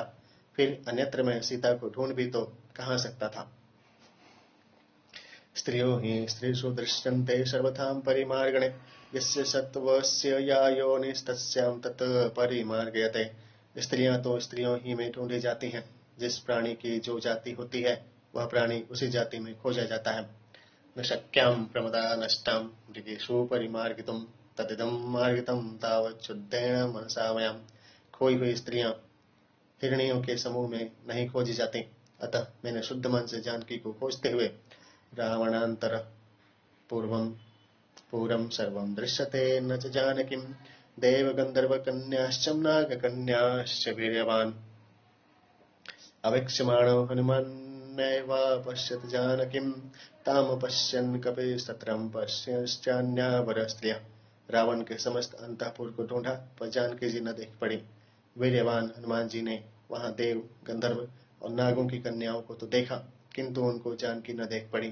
तब हनुमान जी ने जानकी को न देखकर अन्य सुंदरी स्त्रियों में जानकी जी को तलाश किया। अपक्रम्य तदा वीर प्रत्यातुमुपचक्रमे स भूयस्तु परं श्रीमान् मारुतिर्यत्नमास्थितम् आपान भूमिमुत्सृज्यं तद्विचेतुं प्रचक्रमे। तदंतर हनुमान जी रावण के रनवास से निकलकर अन्यत्र जाकर जानकी जी का पता लगाने का विचार करने लगे। पवन नंदन हनुमान जी वनशाला को त्याग अन्य स्थानों में जानकी जी की खोज में प्रयत्न करने लगे। सुंदरकांड का 11वां सर्ग पूरा हुआ। ध्यान श्री विष्णु भगवान की जय। अथ द्वादशः सर्गम्। सतस्य मध्ये भवनस्य मारुतेर्लता गृहाश्चित्र गृहान्निशा गृहान् जगाम सीता प्रति दर्शनोत्सुको न चैव तां पश्यति चारुदर्शनाम्। रावण के वास गृह के बीच हनुमान जी ने लता गृहों, चित्रशालाओं, रात में रहने के घरों में भली भांति ढूंढा पर जानकी उनको न देख पड़ी। सचिन्तयामासं ततो महाकवि प्रियामुपश्यन् रघुनन्दनस्य ताम् ध्रुवं हि सीता म्रियते यथा न मे विचिन्वतो दर्शनमेति मैथिलीम्। हनुमान जी श्री रामचंद्र जी की प्यारी सीता को न देखकर अत्यंत चिंतित हो विचारने लगी कि निश्चय ही जानकी जीती हुई नहीं है, क्योंकि मैंने उन्हें इतना ढूंढा तो भी उनके मुझे दर्शन न हुए। स राक्षसानां प्रवरेण जानकीं स्वशील संरक्षण तत्परा सतीम् अनेन नूनं परिदृष्टकर्मणां हता भवेदार्यपथे वरे स्थिताम्। जान पड़ता है अपने पतिव्रत धर्म की रक्षा में तत्पर और श्रेष्ठ पतिव्रत धर्म पर आरूढ़ जानकी को इस दुष्टात्मा रावण ने मार डाला। विरूप रूपा विकृता विवर्चसो महानना दीर्घ विरूप दर्शन समीक्ष सा राक्षस राजयोषितो भयाद विनष्टाम जनकेश्वरात्मजा। अथवा इन कुरूप, विकराल, बुरे रंग वाली, बड़े बड़े मुखों वाली, दीर्घाकार और भयंकर नयनों वाली रावण की स्त्रियों को देख डर के मारा सीता स्वयं मर गई। सीतामुदृष्ट्वां ह्यानवाप्य पौरुषं विहृत्य कालं सह वानरश्चिरम् न मे अस्ते सुग्रीव समीपगागति सुतीक्ष्ण दंडो बलवांश्च वानराम्। हा, न तो मुझे सीता का कुछ पता मिला और न समुद्र लागने का फल ही कुछ मुझे मिला। फिर वानरों के लिए सुग्रीव का नियत किया हुआ अवधि काल भी व्यतीत हो गया। अतः अब लौटकर सुग्रीव के पास जाना भी नहीं बन पड़ता, क्योंकि वह बलवान वानर राज बड़ा कष्ट देने वाला है। दृष्टमन्तः पुरं सर्वं दृष्ट्वा रावणयोषितः न सीता दृश्यते साध्वीं वृथा जातो मम श्रमा। मैंने रावण का सारा रनवास और उसकी स्त्रियों को रत्ती रत्ती देख डाला, पर वह सती सीता न देख पड़ी, अतः मेरा सारा परिश्रम मिट्टी में मिल गया। किन्नु मां वानरा सर्वे गतं वक्ष्यन्ति संगतः गत्वा तत्र त्वया वीर किं कृतं तद्वदस्व न। जब मैं लौट कर जाऊंगा और वानर मुझसे पूछेंगे कि तुमने जाकर वहां क्या किया, सो हमने से कहो, तब मैं उनसे क्या कहूंगा। आदिष्ट्वां किं प्रवक्ष्यामि तामहं जनकात्मजां ध्रुवं प्रायमुपैष्यन्ति कालस्यं व्यतिवर्तने। जानकी जी को देखे बिना मैं उनसे क्या कहूंगा। अतः सुग्रीव की निश्चित की हुई समय की अवधि तो बीत ही गई, सो मैं तो अब अन्न जल त्याग यहीं अपने प्राण गंवा दूंगा। किं वा वक्ष्यति वृद्धश्चं जाम्बवानङ्गदस्य च गतं पारं समुद्रस्य वानरश्च समागता। यदि मैं समुद्र के पार वानरों के पास लौट कर जाऊं तो बूढ़े जाम्बवान और युवराज अंगद मुझसे क्या कहेंगे? अनिर्वेद श्रियो मूलम निर्वेदम परम सुखम अनिर्वेदो हि सततम सर्वार्थेषु प्रवर्तक। इस प्रकार हताश होकर भी पवन नंदन ने पुनः मन ही मन कहा कि मुझे अभी हतोत्साह न होना चाहिए, क्योंकि उत्साह ही कार्य सिद्धि का मूल है और उत्साह ही परम सुख का देने वाला है। उत्साह ही मनुष्यों को सदैव सब कामों में लगाने वाला है। करोति सफलम जंतो कर्म यच्च करोति स तस्माद् निर्वेद करम यत्नम कुर्यादन्नुत्तमम्। उत्साह पूर्वक जीव जो काम करते हैं, उत्साह उनके उस काम को सिद्ध करता है। अतः मैं अब उत्साह पूर्वक सीता जी को ढूंढने का प्रयत्न करता हूँ।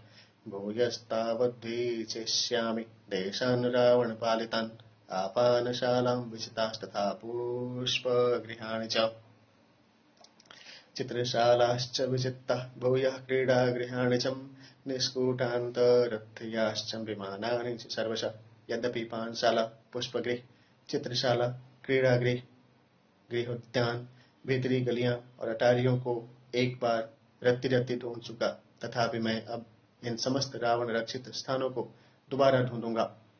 अति संचिन्त्य भूयोऽपिं विच्चेतुमुपचक्रमे भूमि गृहाश्चत्यगृहाणं गृहाति गृहकानपिम् उत्पत्तन्निपतनश्चापिं तिष्ठन् गच्छन् पुनः पुनः अपावृष्वंश्च ताराणीं कपटान्यनुवधायतयन्। इस प्रकार मन में निश्चय कर हनुमान जी फिर ढूंढने में प्रवृत्त हुए। उन्होंने तहखाने, तलघर में, चौराहे के मंडपों में तथा रहने के घरों से दूर सैर सपाटे के लिए बने हुए घरों में ऊपर नीचे सर्वत्र ढूंढने लगे। कभी तो वे ऊपर चढ़ते, कभी नीचे उतरते, कभी खड़े हो जाते और कभी फिर चल पड़ते थे। कहीं किवाड़ों को खोलते और कहीं उन्हें बंद कर देते थे। प्रविशन्निशपतंश्चापिं प्रपत्तन्नुतपतन्नपि सर्वमप्यवकाशं स विचचार महाकपि। कहीं घर में घुस, कहीं बाहर निकल, कहीं लेटकर और कहीं बैठकर हनुमान जी सब स्थानों में घूमे फिरे। चतुरंगलमात्रोऽपि नावकाशः स विद्यते रावणान्तःपुरे तस्मिन् यं कपिर्न जगामस। यहाँ तक कि रावण के रनवास में 4 अंगुल भी जगह ऐसी न बची जहाँ कपि न गए हों और जो उन्होंने न देखी हो। प्राकारान्तरत्याश्चं वेदिकाश्चैत्य संशया दीर्घिकाः पुष्करिण्यश्चं सर्वं तेनावलोकितम्। परकोटा, परकोटे के भीतर की गलियां, चौराहे के चबूतरे, तालाब और तलैया सब हनुमान जी ने देख डाली। राक्षसो विधाकारं विरूपां विकृतास्तदां दृष्ट्वा मन्वता तत्र नतो सा जनकात्मजाम्। इन जगहों में उनको विविध प्रकार की कुरूप विकराल राक्षसियां तो दिखलाई पड़ी, किंतु सीता जी कहीं भी न देख पड़ी। रूपेण प्रतिमालोके परा विद्याधरा स्त्रियः दृष्ट्वा हनुमता तत्र न तो राघव नंदिनीम्।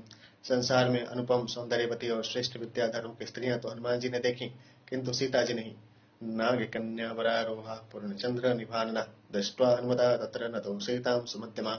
चंद्रवदनी सुंदरी नाग कन्याएं भी हनुमान जी ने देखी, किंतु सुंदरी सीता जी उन्हें न देख पड़ी।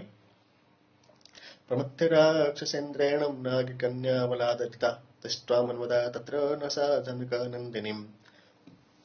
वे नाग कन्याएं जिन्हें रावण बलपूर्वक ले आया था, हनुमान जी ने देखी, किंतु जनक नंदिनी नहीं। सोऽपश्यस्तां महाबाहुः पश्यश्चान्यवरस्त्रियः विशषादमुहोर्धेयमान् हनुमान मारुतात्मज। महाबाहु पवन नंदन हनुमान जी ने अन्य सुंदरी स्त्रियों में ढूंढने पर भी जब जानकी जी को न देखा, तब वे दुखी हुए। उद्योग्यं वानरेन्द्राणं पल्लवनं सागरस्य च व्यर्थं वीक्ष्याणीलसुतश्चिन्तां पुनरुपागमत्। सीता का पता लगाने के लिए सुग्रीव का उद्योग और अपना समुद्र का फांदना व्यर्थ हुआ देख पवन नंदन पुनः चिंतित हुए। अवतीर्य विमानांच हनुमान मारुतात्मजः चिंतामुपजगामातं शोकोपहत चेतना। पवन नंदन विमान से उतर और शोक से विकल हो अत्यंत चिंतित हो गए। सुंदरकांड का 12वां सर्ग पूरा हुआ। ध्यान श्री विष्णु भगवान की जय। त्रयोदश सर्गम। विमानात्वं सुसंक्रम्यं प्राकारं हरिपुंगवः हनुमान वेगवानासिद्ध्यतां विद्युदधनान्तरे। तदंतर वानर श्रेष्ठ हनुमान जी विमान से उतरकर परकोटे पर कूद कर गए। हनुमान जी का वेग उस समय ऐसा था जैसा कि मेघ के भीतर चमकने वाली बिजली का होता है। संपरिक्रम्य हनुमान रावणस्य निवेशनम् अदृष्ट्वां जानकीं सीतां ब्रवीद्वचनं कपि। रावण के आवास गृह में चारों ओर घूम फिर कर और सीता को न पाकर हनुमान जी आप ही आप कहने लगे, भूरिष्ठं लोहितालंकं रामस्य जगता प्रियं नहीं पश्यामि वैदेहीं सीता सर्वांग शोभनाम। श्री रामचंद्र जी का प्रिय कार्य करने के अर्थ मैंने दोबारा लंकापुरी खोज डाली, किंतु उस सर्वांग सुंदरी सीता का पता तो भी न चला। पल्वलानि तटाकानि शरांसिं सरितस्तथां नद्यो अनुपवनास्ताश्चं दुर्गाश्चं धरणीधरां। पुष्करणियां, तड़ाग, झीलें, छोटी बड़ी नदियां, नदी तट के वनों, दुर्गों और पवनों को लेकर लोलितां वसुधा सर्वा न तु पश्यामि जानकीं यः सम्पातिना सीतां रावणस्य निवेशने। आख्यातां गिरिधराजेन न च पश्यामि तामहं किन्नु सीता वैदेहीं मैथिलीं जनकात्मजां। सारा पृथ्वी मंडल देख डाला किंतु सीता जी न मिली, किंतु संपाति का कहना यह है कि सीता रावण के ही घर में है, किंतु यहाँ तो सीता है नहीं, कहीं वैदेही मैथिली जनकात्मजा सीता। उपतिष्ठेत वशां रावणं दुष्टचारिणं क्षिप्रमुहूर्तपततो मन्ये सीतामादाय रक्षसा। विव्यातो रामबाणानामन्तरां पतिता भवेत् अथवा यमाणाया पथे सिद्ध्यनिषेविते। विवश हो दुष्टात्मा रावण के वश में तो नहीं हो गई, अथवा जब रावण सीता को हरण करके श्री रामचंद्र जी के बाणों के भय से शीघ्रतापूर्वक आ रहा था, तब जानकी जी हड़बड़ी में कहीं बीच में खसक पड़ी हो, अथवा जब सिद्धों से सेवित आकाश मार्ग से सीता को हर कर ला रहा था। मन्ये पतितमार्याय हृदयं प्रेक्ष्य सागरं रावणस्योरुवेगेन भुजाभ्यां पीडितेन च तया मन्ये विशालाक्ष्यं त्यक्तं जीवितमार्यया उपरि उपरि वानूनं सागरं क्रमतस्तदाम्। तब जान पड़ता है कि सागर को देखने से भयभीत हो सीता के प्राण निकल गए हो, अथवा रावण के महावेग से चलने और उसकी भुजाओं के बीच दब जाने से विकल हो उस विशालाक्षी सीता ने प्राण त्याग दिए हो, अथवा समुद्र पार करते समय निवेष्टमाना पतिता समुद्रे जनकात्मजा अहो क्षुद्रेण बाणेन रक्षन्ते शीलमात्मनः बन्धुर्भक्षिता सीता रावणेन तपस्विनीम् अथवा राक्षसेन्द्रस्य पत्नीभिरसीतेक्षणाम् अदुष्टादुष्टभावाभिर्भक्षितां सा भविष्यतिं सम्पूर्णचन्द्रप्रतिमं पद्मपत्रनिवेक्षणम्। छट बताती सीता समुद्र में गिर पड़ी हो, अथवा अपने पतिव्रत की रक्षा करती हुई इस अनाथनी को इस नीच रावण ने ही खा डाला हो, अथवा रावण की दुष्टा स्त्रियों ने ही कमलाक्षी सीता को सौतिया डाढ़ के कारण मिलकर खा डाला हो, अथवा पूर्णिमा के चंद्रमा की तरह। रामस्य ध्यायतिं वक्त्रं पंचत्वं कृपणागतं राम लक्ष्मणेत्येवं या युद्धे चेति मैथिलीं विलप्य बहुवैदेहीं न्यस्तदेहा भविष्यतिम् अथवा निहत्तामन्ये रावणस्य निवेशने। श्री रामचंद्र जी के मुखमंडल का स्मरण करती हुई वह बपुरी मर गई हो, अथवा हा राम, हा लक्ष्मण, हा अयोध्या कह कर बहुत सा विलाप करती हुई मैथिली ने शरीर छोड़ दिया हो, अथवा यह भी संभव है कि रावण के घर में वह कहीं छिपा कर रखी गई हो। नूनं लालप्यते सीतां पंजरस्थे वुशारिकां जनकस्य सुता सीतां रामपत्नी सुमध्यमां कथमोत्पलपत्राक्षीं रावणस्य वशं व्रजेत् विनष्ट्वा वा प्रनष्ट्वा वा मृता वा जनकात्मजाम्। और पिंजरे में बंद मैना की तरह विवश परी विलाप करती हो, किंतु कमल दल के समान नेत्र वाली और क्षीण कटी वाली सीता जनक की बेटी और श्री रामचंद्र की भार्या होकर रावण के वश में कैसे जा सकती है। उसे रावण ने भले ही किसी तहखाने में छिपा कर रखा हो, अथवा वह समुद्र में गिरकर नष्ट हो गई हो, अथवा मर गई हो। रामस्य प्रिय भार्यस्य न निवेदयेतुं क्षमं निवेद्यमाने दोषः स्यात् निवेदने। किंतु श्री रामचंद्र जी के पास जाए इन बातों में से मैं एक भी बात नहीं कह सकता। क्या किया जाए, ऐसी बातें कहने से भी दोष लगता है, न कहने से भी दोष का भागी होना पड़ता है। कथं नु खलु कर्तव्यं विस्मं प्रतिभाति में अस्मिन्नेवं गते कार्ये प्राप्त कालं क्षमं च किम्। ऐसे में निश्चय पूर्वक मेरा क्या कर्तव्य है, इसका निश्चय करना बड़ी विषम समस्या जान पड़ती है। परिस्थिति तो यह है, अब समयानुसार क्या किया जाए। भवेदेति मतं भूयो हनुमान प्रविचारयन् यदि सीतामदृश्याहं वानरेन्द्रपुरीमितं गमिष्यामि ततः को मे पुरुषार्थो भविष्यति ममेदं लंकनं व्यर्थं सागरस्य भविष्यति। इस प्रकार अपने मन में विचारों की उहापोह करते करते हनुमान बड़े विचार में पड़ गए। वे सोचने लगे कि यदि सीता को देखे बिना किष्किंधा को लौट चले तो इसमें मेरा पुरुषार्थ ही क्या समझा जाएगा। बल्कि मेरा 100 योजन समुद्र का लांघना भी व्यर्थ ही जाएगा। प्रवेशश्चैव लंकायां राक्षसानां च दर्शनम किं वा वक्ष्यति सुग्रीवो हरयो वा समागतः। फिर लंका में प्रवेश करना और राक्षसों को देखना भालना सभी व्यर्थ है। सुग्रीव अथवा अन्य बानर मिलने पर मुझसे क्या कहेंगे। किष्किन्धां समनो प्राप्तो तौ वा दशरथात्मजौ गत्वा तु यदि काकुतस्थं वक्ष्यामि परमप्रियम्। फिर किष्किन्धा में जाने पर दशरथ नंदन श्री राम और लक्ष्मण मुझसे क्या कहेंगे। वहां जाकर यदि मैं श्री रामचंद्र जी से यह अप्रिय वचन कहूं, न दृष्टेति मया सीतां ततस्तः क्षयते जीवितं परुषं दारुणं क्रूरं तीक्ष्णमिन्द्रियतापनम्, कि मुझे सीता का पता नहीं मिला तो वे तत्क्षण प्राण त्याग देंगे, क्योंकि सीता के संबंध में उनसे इस प्रकार का वचन कहना श्री राम जी के लिए केवल कठोर, भयंकर, असह्य और इंद्रियों को व्यथित करने वाला ही होगा। सीता निमित्तं दुर्वाक्यं श्रुत्वं सने भविष्यति तंतु कृच्छ्रगतं दृष्ट्वं पंचत्वगतमानसम्। सीता के बारे में कोई भी बुरी बात सुन श्री रामचंद्र जी का बचना कठिन होगा। उनको शोक से विकल हो प्राण त्यागते देख वृषानुरक्तो मेघाविं न भविष्यति लक्ष्मण विनष्टो भ्रातरो श्रुत्वं भरतोऽपि मरिष्यति। उनके अत्यंत अनुरागी और मेघावी लक्ष्मण भी न बचेंगे। जब श्री राम और लक्ष्मण के मरने का वृत्तांत भरत जी सुनेंगे तब वे भी प्राण त्याग देंगे। भरतं च मृतं दृष्ट्वा शत्रुघ्नो न भविष्यति पुत्रान् मृतान् समीक्ष्य तं न भविष्यन्ति मातरः। भरत को मरा देख शत्रुघ्न भी जीवित न रहेंगे। जब अपने पुत्रों को मरा हुआ देखेंगे तब उनकी माताएं भी जीती न बचेंगी। कौशल्या च सुमित्रा च कैकेयी च न संशयः कृतज्ञ सत्यसन्धश्च सुग्रीवः पल्लवगाधिपः। निश्चय ही कौशल्या, सुमित्रा और कैकेयी मर जाएंगी। फिर कृतज्ञ और सत्य प्रतिज्ञा वानर राज सुग्रीव भी रामं तथागतं दृष्ट्वा ततस्तक्षयति जीवितं दुर्मना व्यथितां दीनां निरानन्दा तपस्विनीं पीडितां भर्तृशोकेन रुमात्यक्षयति जीवितं बालिजेन तु दुःखेन पीडिता शोककर्षितां। श्री राम को मरा देख अपना प्राण त्याग देंगे, तब अपना मन मारे व्यथित दीन और दुखी बेचारी रुमा अपने पति के शोक से पीड़ित हो अपने प्राण गंवा देंगी। बाली के मारे जाने के दुख से पीड़ित और शोक से विकल पंचत्वं जगते राज्ञी तारापि न भविष्यति माता पित्रोर्विनाशेनं सुग्रीव्यसनेन च। तारा उसी समय मरने को तैयार थी, सो अब राजा सुग्रीव के मर जाने पर वह भी कभी न जिएगी।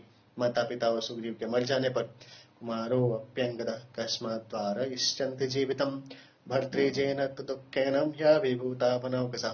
युवराज अंगद क्यों कर जीवित रह सकेगा। फिर स्वामी को मरा देख वानर बहुत दुखी होकर शिरांशभि हनिष्यन्तिं तलैर्मुष्टिभिरेवचं सहनत्वेनानुप्रादानेन मानेन च यशस्विनाम्। थपेड़ों और घूंसों से अपने सिरों को ढूंढ डालेंगे जो बानर राज सुग्रीव दान व मान से बानरों को सांत्वना प्रदान कर। ललिता कापि राजनं प्राणस्त्यक्षन्ति वानरः न मनेषु न शैलेषु न निरोधेषु वा पुनम्। उनका लालन पालन किया करते हैं। उन सुग्रीव को मरा देख समस्त बानर मर जाएंगे, तब क्या वनों, क्या पर्वतों और क्या घरों में क्रीडामनु भविष्यन्तिं समित्यं कपिकुञ्जरः सपुत्रदारा समात्यां वर्तिर्व्यसन पीडितां शैलग्रभ्यं पतेष्यन्तिं समेषु चं विषमुद्वन्धनं वापीं प्रवेशं ज्वलन्निश्चवाम्। कपि कुंजर एकत्र हो विहार न करेंगे। अपने स्वामी के शोक से संतापित होकर स्त्री पुत्र और अपने अपने सेवकों को साथ लेकर वानरगण पर्वत शिखरों पर चढ़ सम विषम भूमि पर गिरकर जान दे देंगे, अथवा विष खाकर, अथवा गले में फांसी लगाकर, अथवा जलती हुई आग में कूदकर मर जाएंगे। उपवास मधो शास्त्रं प्रचीरष्यन्ति वानरः घोरमारोदनं मन्ये गते मयि भविष्यतिम्। अथवा उपवास कर या शस्त्र से अपना गला काट कर वानर मर जाएंगे। मैं समझता हूँ मेरे किष्किंधा में लौट कर जाने से वहां महाभयंकर हाहाकार मच जाएगा। इक्ष्वाकुकुलनाशश्चं नाशश्चैव वनौकसां सोऽहं नैव गमिष्यामि किष्किन्धां नगरीमिता। क्योंकि मेरे जाते ही इक्ष्वाकु कुल का और वानर कुल का नाश निश्चित है, अतः मैं यहाँ से किष्किंधा तो लौट कर नहीं जाऊंगा। न च शक्ष्याम्यहं द्रष्टुं सुग्रीवं मैथिलीं विनां मया गच्छति चेहस्थे धर्मात्मानो महारथम् आशयातो धरिष्येते वानराश्च मनस्विनः स्तादानो मुखादानोऽन्यतो वृक्षमूलिका। मैं सीता को देखे बिना सुग्रीव के सामने नहीं जा सकता, और यदि मैं वहां न जाकर यहीं बना रहूं तो वे दोनों धर्मात्मा महारथी श्री राम और लक्ष्मण तथा वानरगण आशा से जीवित तो बने रहेंगे। अतः अब तो मैं जितेंद्रिय हो आपसे आप जो हाथ में या मुख में आ जाएगा उसको खाकर वृक्ष मूलवासी हो। वानप्रस्थो भविष्यामि यादृष्टं जनकात्मजं सागरानुपजय देशे बहुमूल फलोदकम्। वानप्रस्थ हो जाऊंगा, यदि मैं जानकी का पता न लगा पाया तो अनेक फल मूल और जल से पूर्ण समुद्र के तट पर चितां कृत्वां प्रवेक्ष्यामि समिध्वमरणे सुतम् उपविष्टस्य वा सम्यांगलिंगेणं साधयिष्यतः। चिता बनाकर अरण्य से उत्पन्न की हुई आग से उसे जला उसमें गिरकर प्राण दे दूंगा, अथवा प्रायोपवेशन व्रत धारण कर शरीर से आत्मा को छुड़ा दूंगा अथवा मर जाऊंगा। शरीरं भक्षयिष्यन्तीं वायसा श्वापदानि चम् इदं महर्षि विर्दिष्टं निर्याणमेति मे मते। सम्यगाप प्रवेक्ष्यामि न चेत् पश्यामि जानकीं सुजातमूलां सुभगां कीर्तिमाला यशस्विनीं। तब मेरे मृत शरीर को कौवे शियार आदि खा डालेंगे। ऋषियों ने इस शरीर को त्याग करने का और भी उपाय बतलाया है, सो यदि मुझे जानकी न मिली तो मैं जल में डूबकर मर जाऊंगा। हाय, मैंने आरंभ में लंका राक्षसी को जीतकर जो नामवरी प्राप्त की, अब सीता के दर्शन न पाने से वह मेरी कीर्ति सदा के लिए नष्ट हो गई। प्रभग्नां चिररात्रियं मम सीताम पश्यतः तापसो वा भविष्यामि न्यत्तो वृक्षमूलिका। और जागते जागते इतनी लंबी रात भी सीता के खोजने में समाप्त हुई, किंतु सीता देखने को न मिली। अतः अब तो मैं वृक्ष के तले जितेंद्रिय वन और वानप्रस्थ को निवास करूंगा। नेता प्रतिगमिष्यामि ताम दृष्ट्वा शतक्षणाम् यदि तः प्रतिगच्छामि सीतामनधिगम्यताम्। उस कमल सदृश नेत्र वाली सीता को देखे बिना तो मैं अब यहाँ से न जाऊंगा, और यदि सीता का पता लगाए बिना यहाँ से लौट कर गया, अंगदः सह तय शर्वैर्वानरेणं भविष्यति विनाशे बहवो दोषां जीवन भद्राणि पश्यति। तो अंगद सहित वे सब वानर जीते न बचेंगे। मरने में अनेक दोष हैं, अजीवित रहने में अनेक शुभों की प्राप्ति की आशा है। तस्मात् प्राणं धरिष्यामि ध्रुवो जीवित संगम एवं बहुविधम दुःख मनसां धारयुन्महो। अतः मैं जीवित रहूंगा, क्योंकि जीवित रहने से निश्चय ही इष्ट सिद्धि होती है। इस प्रकार की अनेक चिंता करते हुए पवन नंदन बहुत दुखी हो रहे थे। नाद्य गच्छत् तदां पारं शोकस्यं कपिकुंजर रावणं वा वदिष्यामि दशग्रीवं महाबलम। और उस शोक के पार वे न जा सके, तब उन्होंने विचारा कि चलो महाबली दशग्रीव रावण ही का संहार करते चले। काममस्तु मृतां सीतां प्रत्याचरणं भविष्यतिम् अथ वैनं समुक्षिप्तम् उपर्युपरि सागरम्। क्योंकि इसको मार डालने से सीता के रहने के बैर का बदला तो हो जाएगा, अथवा रावण को बारंबार समुद्र के ऊपर उछालते हुए रामायोपहरिष्यामि पशुं पशुपतेरिव इति चिन्तां समापन्नं सीतामनधिगम्य चाम्। ध्यानशोकपरितात्मा चिन्तयामास वानरः यावत् सीतां हि पश्यामि रामपत्नीं यशस्विनीं तावदेतां पुरीं लङ्कां विचिनोमि पुनः पुनः सम्पाति वचनाच्चापिं रामं यद्यानयाम्यहम्। श्री रामचंद्र जी को वैसे ही भेंट कर दूं जैसे पशु के मालिक को पशु सौंपा जाता है। इस प्रकार की अनेक चिंता करते हुए चिंता और शोक में डूबे हुए हनुमान ने विचारा कि जब तक सीता न मिलेंगी तब तक बार बार इसी लंका को ढूंढूंगा, अथवा संपाति के वचनों पर विश्वास कर श्री रामचंद्र जी को ही यहाँ ले आऊं। अपश्यन् राघवो भार्यां निर्दहेत सर्व वानरान् इहैव न्यत्ताहारोपतस्यामि न्यतेन्द्रिय।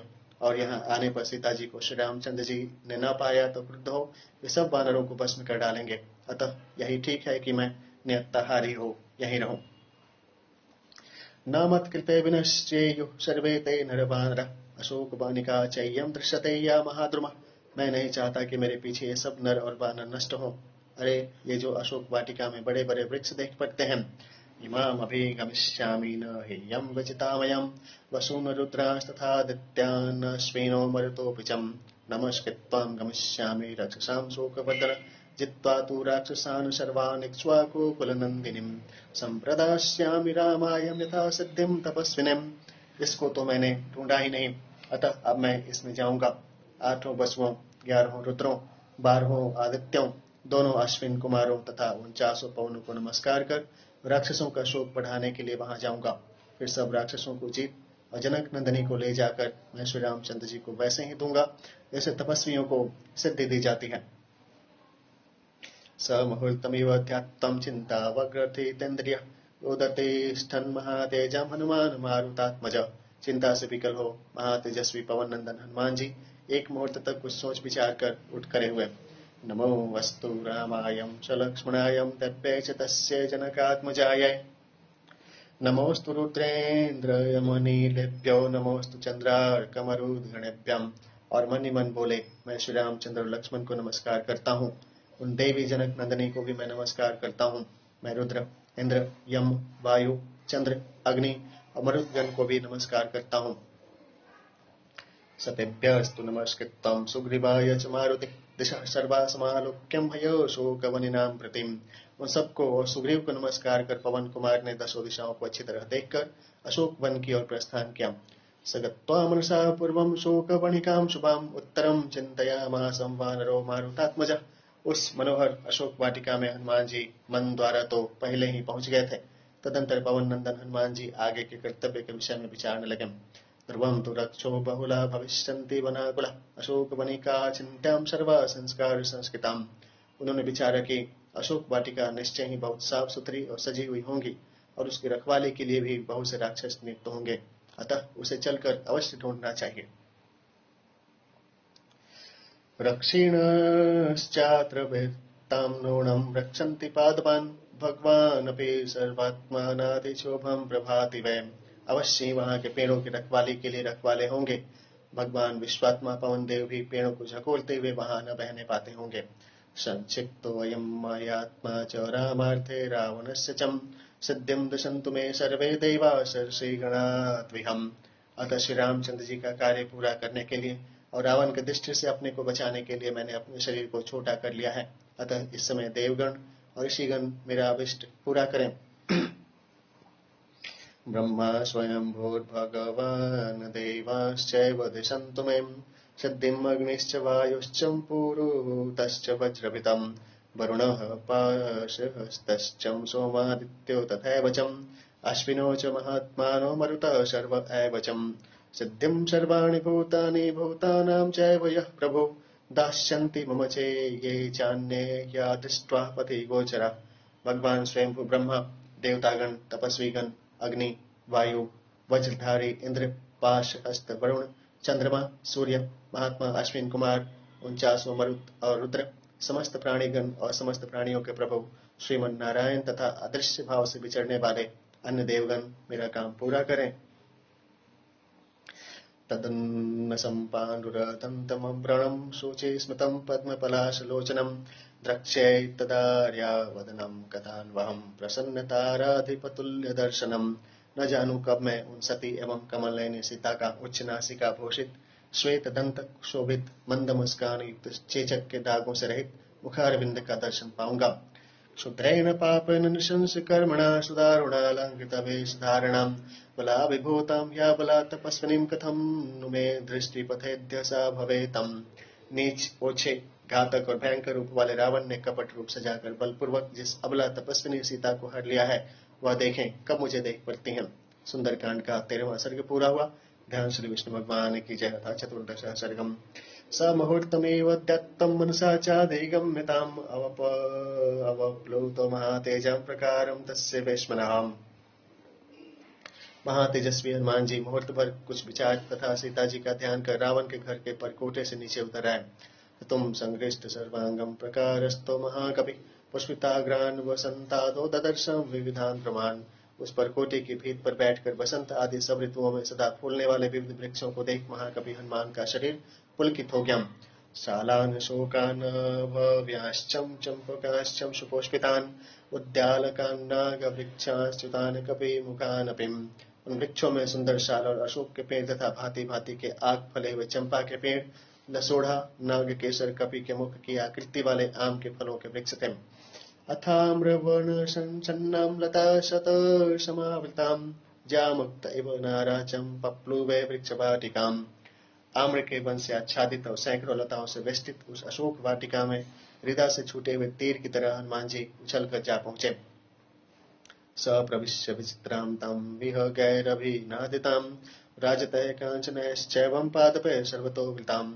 वहां जाकर हनुमान जी ने देखा कि वह वाटिका बड़ी अद्भुत है। वहां पेड़ों पर बैठे अनेक पक्षी कलरव कर रहे हैं और वह चारों ओर चांदी और सोने के वृक्षों से शोभित है। विहगैर्मृगसंगैश्च विचित्रां चित्रकाननाम् उदितादित्यसंकाशां तदर्शं हनुमान कपि। उनमें तरह तरह के जीव जंतु और पक्षी होने के कारण उसकी विचित्र शोभा हो रही है। हनुमान जी ने वहां जाकर देखा कि उदयकालीन सूर्य की तरह उस वाटिका की शोभा देख पड़ती है। वृत्तां नानाविधैर्वृक्षं पुष्पोपग फलोपग कोकिले भृंगराजश्चमत्त नित्य निषेविताम। उसमें विविध प्रकार के फलों और फूलों के वृक्ष भरे हुए हैं और उन पर मतवाली कोयलें कूक रही हैं तथा भौरे गुंजार कर रहे हैं। प्रहृष्ट मनुजय काले मृग पक्षी समाकुलम मत वर्हीण संगुष्टाम नाना द्विजगणायुताम। वहां पर जाने से मनुष्य का मन सदा प्रसन्न होता और वहां मृग और पक्षी भरे हुए हैं। मतवाली मोरे नाचा करती और अनेक पक्षी वहां रहते हैं। मार्गमाणो वरारोहाम राजपुत्रीम अनिंदिताम सुख प्रसुप्तन विहगान बोधयामास वानर। हनुमान जी ने सुंदरी और अनिंदिता राजकुमारी सीता को खोजते हुए सुख की नींद में सोते हुए वहां के पक्षियों को जगा दिया। उत्पत्तद्भिर द्विजगणे पक्षयशाला समाहता अनेक वर्णा विविधाम मुमुचु पुष्पवृष्ट्या। जब समस्त पक्षी चौंके और परों को फैलाकर उड़े तब उनके पंखों से निकले हुए पवन के झोंका से विविध वृक्षों ने रंग बिरंगे पुष्पों की वर्षा की। पुष्पावकीर्णम सुशुभे हनुमान मारुतात्मज अशोक वनीया मध्य यथा पुष्पमयो गिरि। हनुमान जी फूलों के ढेर से ढककर उस अशोक वाटिका में उस समय फूलों के पहाड़ की तरह जान पड़ने लगे। दिशः सर्वः प्रध्यावन्तं वृक्षशण्डगतं कपिं दृष्ट्वा सर्वाणि भूतानि वसन्तैव मेनिरिम्। जब हनुमान जी वृक्षों उस वाटिका में चारों ओर घूमने लगे तब उन्हें देख समस्त प्राणियों ने जाना कि वसंत ऋतु रूप धारण कर घूम रहा है। वृक्षेभ्यः पतितः पुष्पैरवकीर्णाभितः रराज वसुधा तत्रं प्रमदेव विभूषिताम्। वृक्षों से गिरे हुए फूलों से ढककर वहां की भूमि श्रृंगार की हुई स्त्री की तरह शोभायमान जान पड़ने लगी। तरस्विनाते तरवस्तरसाभिप्रकम्पिता कुसुमानि विचित्राणि सस्विषु कपिना तदाम। बलवान हनुमान जी के जोर से हिलाने पर उन पेड़ों के रंग बिरंगे फूल झड़कर गिर पड़े। निर्धूत पत्र शिखर शीर्ण पुष्प फलाद्रुम निक्षिप्त वस्त्राभरणां तथा एव पराजिता। उनके फूल ही नहीं बल्कि पत्ते फुनगियां और फल पुष्प सब गिर पड़े। उस समय वे सब वृक्ष ऐसे जान पड़ते थे जैसे जुआ में कपड़े गहने हारे हुए धूर्त देख पड़ते हैं। हनुमत्तां वेगवत्तां कंपितास्ते नगोत्तमः पुष्पपर्णे फलान्यासुममुचु पुष्पशालिनी। पवन नंदन द्वारा जोर से हिलाए हुए फूलने फलने वाले उन उत्तम वृक्षों ने अपने अपने फूल पत्ते और फल तुरंत गिरा दिए। विहंग संगर्हीनास्ते स्कंधमात्रा श्रेयाद्रुमां बभूवुर्गमा सर्वे मारुतेनैव निर्दुता। पक्षियों से रहित उन वृक्षों में केवल गुहे ही गुहे रह गए। हवा द्वारा नष्ट किया हुआ वृक्षों की तरह वे वृक्ष अब किसी पक्षी के बैठने योग्य नहीं रह गए। निर्धूत केशी युवतिर्यथा मृदित पर्णकः निष्पीत शुभदंतोष्टिं नखैर्दन्तैश्च विकसिताम्। उस समय अशोक वाटिका ऐसी जान पड़ती थी जैसी वह तरुणी स्त्री जिसके सिर के बाल बिखरे हों, तिलक पोछा हुआ हो, ओठों में दांत से काटने के घाव हों तथा अन्य अंगों में भी दांतों और नखों के घाव लगे हों तथा लांगुलहस्तैश्च चरणाभ्यां च मलितां बभूवां शोकपणिकां प्रभग्नपरपादपाम्। हनुमान जी की पूंछ, हाथ और दोनों पैरों से मर्दित होने के कारण अशोक वाटिका के समस्त उत्तमोत्तम वृक्ष छिन्न भिन्न हो गए। महालतानं दामानि व्यथमत्तरसा कपि यथा प्रावृषि विन्ध्यस्य मेघचालानि मारुता। इस प्रकार वर्षा ऋतु में तेज हवा मेघों को छिन्न भिन्न कर देती है, उसी प्रकार हनुमान जी ने बड़ी तेजी से वहां की बड़ी बड़ी लताओं को छिन्न भिन्न कर डाला। सतत्र मणिभूमिश्च रजतिश्च मनोरमा तथा कांचन भूमिश्च ददर्शं विचरन् कपि। वहां घूमते फिरते हनुमान जी ने रजतमयी, मणिमयी और स्वर्णमयी विविध प्रकार की मनोहर भूमियां देखी। वापिश्च विविधाकार पूर्णः परम वारिण महार्हेमणि सोपाण रूपपन्नास्ततस्तता। सुस्वादु मीठे जल से भरी विविध आकार प्रकार की बावली वहां हनुमान जी ने देखी। इन बावलियों के सीढ़ियों में बड़ी मूल्यवान मणियां जड़ी हुई थीं। मुक्ता प्रभारस्तिकता स्फटिकांतर कुट्टिमा कांचनैस्तरुभिश्चित्रैस्तिरजय रूप शोभिता। उनमें मोती और मूंगे ही बालू की तरह देख पड़ते थे और उनकी तली में स्फटिक पत्थर जड़ा हुआ था। उनके तीर पर रंग बिरंगे सोने के वृक्ष शोभायमान थे। फुल्लपद्म्योत्पलवन्नश्चक्रवाकोपकुपिता नतयूहरूतसंगुष्टं हंससारसनादिता। उनमें फूले हुए कमलों के वनों से देख पड़ते थे और चक्रवाक पक्षी गूंज रहे थे। दात्यु हंस और सारस पक्षी बोल रहे थे। दीर्घार्भिर्धूमयुक्ताभिं शरदिश्चं समन्दता अमृतोपमतोयाभिं शिवाभिरूप संस्कृता। उन वापियों के चारों ओर बड़े बड़े वृक्ष लगे थे और छोटी छोटी नदियां बह रही थीं। उन वापियों में अमृतोपम स्वादिष्ट जल भरा हुआ था जो भीतरी स्रोतों से उन वापियों में पहुंचा करता था। रता शतैरवतता संतान कुसुमावृता नाना गुल्मावृतधना करवीर कृतांतर। उनके ऊपर लता के मंडप बने हुए थे और वे कल्प वृक्ष के फूलों से घिरे हुए थे। विविध गुच्छों से उनका जल ढका हुआ था और करवीर से उनके बीच में छिद्र से बने हुए थे। ततो अम्बोधर संकाशं प्रविद्ध शिखरं गिरिं विचित्रकूटं कूटैश्चं सर्वतः परिवारितम्। मेघ के समान उच्च शिखरों वाला एक अद्भुत पर्वत वहां चारों ओर फैला हुआ था। शीलागृहैरवततं नानावृक्ष समाकुलं तदर्शं हर्षादुलो रम्यं जगति पर्वतम्। उस पर्वत में अनेक पत्थर के गुफानुमा घर बने हुए थे, जिनके चारों ओर अनेक वृक्ष थे। संसार भर के पर्वतों में रमणीक इस पर्वत को हनुमान जी ने देखा। ददर्श च नगात्तस्मान्नदीं निपततां कपिः अंकादिव समुत्पत्तं प्रियस्य पतितां प्रियाम्। इस पर्वत से निकलकर एक नदी बह रही थी। हनुमान जी को वह ऐसी जान पड़ी मानो कोई प्रियतमा कामनी कुपित हो अपने प्रियतम की गोद को त्याग कर भूमि पर गिर पड़ी हो। जले निपतिताग्रश्चं पादपैरूपशोभितां वार्यमाणमिव क्रुद्धं प्रमदां प्रियबन्धुभिः। जैसे कोई माननी कामिनी कुपित हो अपने प्रियतम को त्याग अन्यत्र जाना चाहे और उसकी प्यारी सखी सहेलियां उसे रोक रही हों, वैसे ही उस नदी के तीरवर्ती वृक्षों की डालियां जल में डूबी हुई इसी भाव को प्रदर्शित कर रही थी। पुनरावृत्ततोयां च तदर्शं स महाकविः प्रसन्नमिव कान्तस्यं कान्तां पुनरुपस्थिताम्। हनुमान जी ने देखा कि कुछ दूर जाकर नदी का जल पुनः पीछे आ रहा है, मानो वह रूठी हुई कामिनी प्रसन्न होकर लौटकर प्रियतम के समीप आ रही है। तस्या दूरा च पद्मिन्यो नानाद्विजगणायुतः तदर्शं हर्षातुलो हनुमान मारुतात्मज। पवन नंदन हनुमान जी ने देखा कि उस नदी से कुछ दूर हट कर अनेक जाति के पक्षियों से युक्त और कमल के फूलों से शोभित एक पुष्करणी है। कृत्रिमां दर्गिकां चापिं पूर्णशीतेन वारिणां मणिप्रवरशोपानां मुक्तासीकतशोभितां। फिर हनुमान जी ने कृत्रिम दर्गी भी देखी, जो ठंडे जल से परिपूर्ण थी और उनकी सीढ़ियां मणिमय बनी हुई थीं। वे मुक्ता रूपी बालू से शोभित थीं। विविधै मृगसंज्ञैश्चं विचित्रां चित्रकाननां प्रसादै सुमहद्वेश्चं निर्मितैर्विश्वकर्मणा। अनेक प्रकार के मृगों से और चित्र विचित्र बनों से युक्त तथा अनेक बहुत बड़े बड़े भवनों से शोभित उस वाटिका को विश्वकर्मा ने बनाया था। काननैः कृत्रिमैश्चापीं सर्वतः समलंकृतां ये केचित् पादपास्तत्रं पुष्पोपगफलोपभा। नकली बनों से वह चारों ओर से सजाई गई थी। वहां जितने फूलने और फलने वाले वृक्ष लगे थे, सच्छात्र सवितर्तिका सर्वे सौरवरुणवेदिका तथा व्रतानैर्बहुभिः फणैश्चं बहुभिर्वृताम्। वे सब छाते की तरफ ऊपर से फैले हुए छाया किए हुए थे। उनके चारों ओर चबूतरे बने हुए थे, जिन पर चढ़ने के लिए सोने की सीढ़ियां थीं। वहां अनेक लताओं के जाल थे, जिनके पत्तों से वहां छाया बनी रहती थी। कांचनीं सुपामेकां तदर्शं हनुमान कपिः वृत्तां हेममयी वेस्तुं वेदिकाभिः समन्ततः।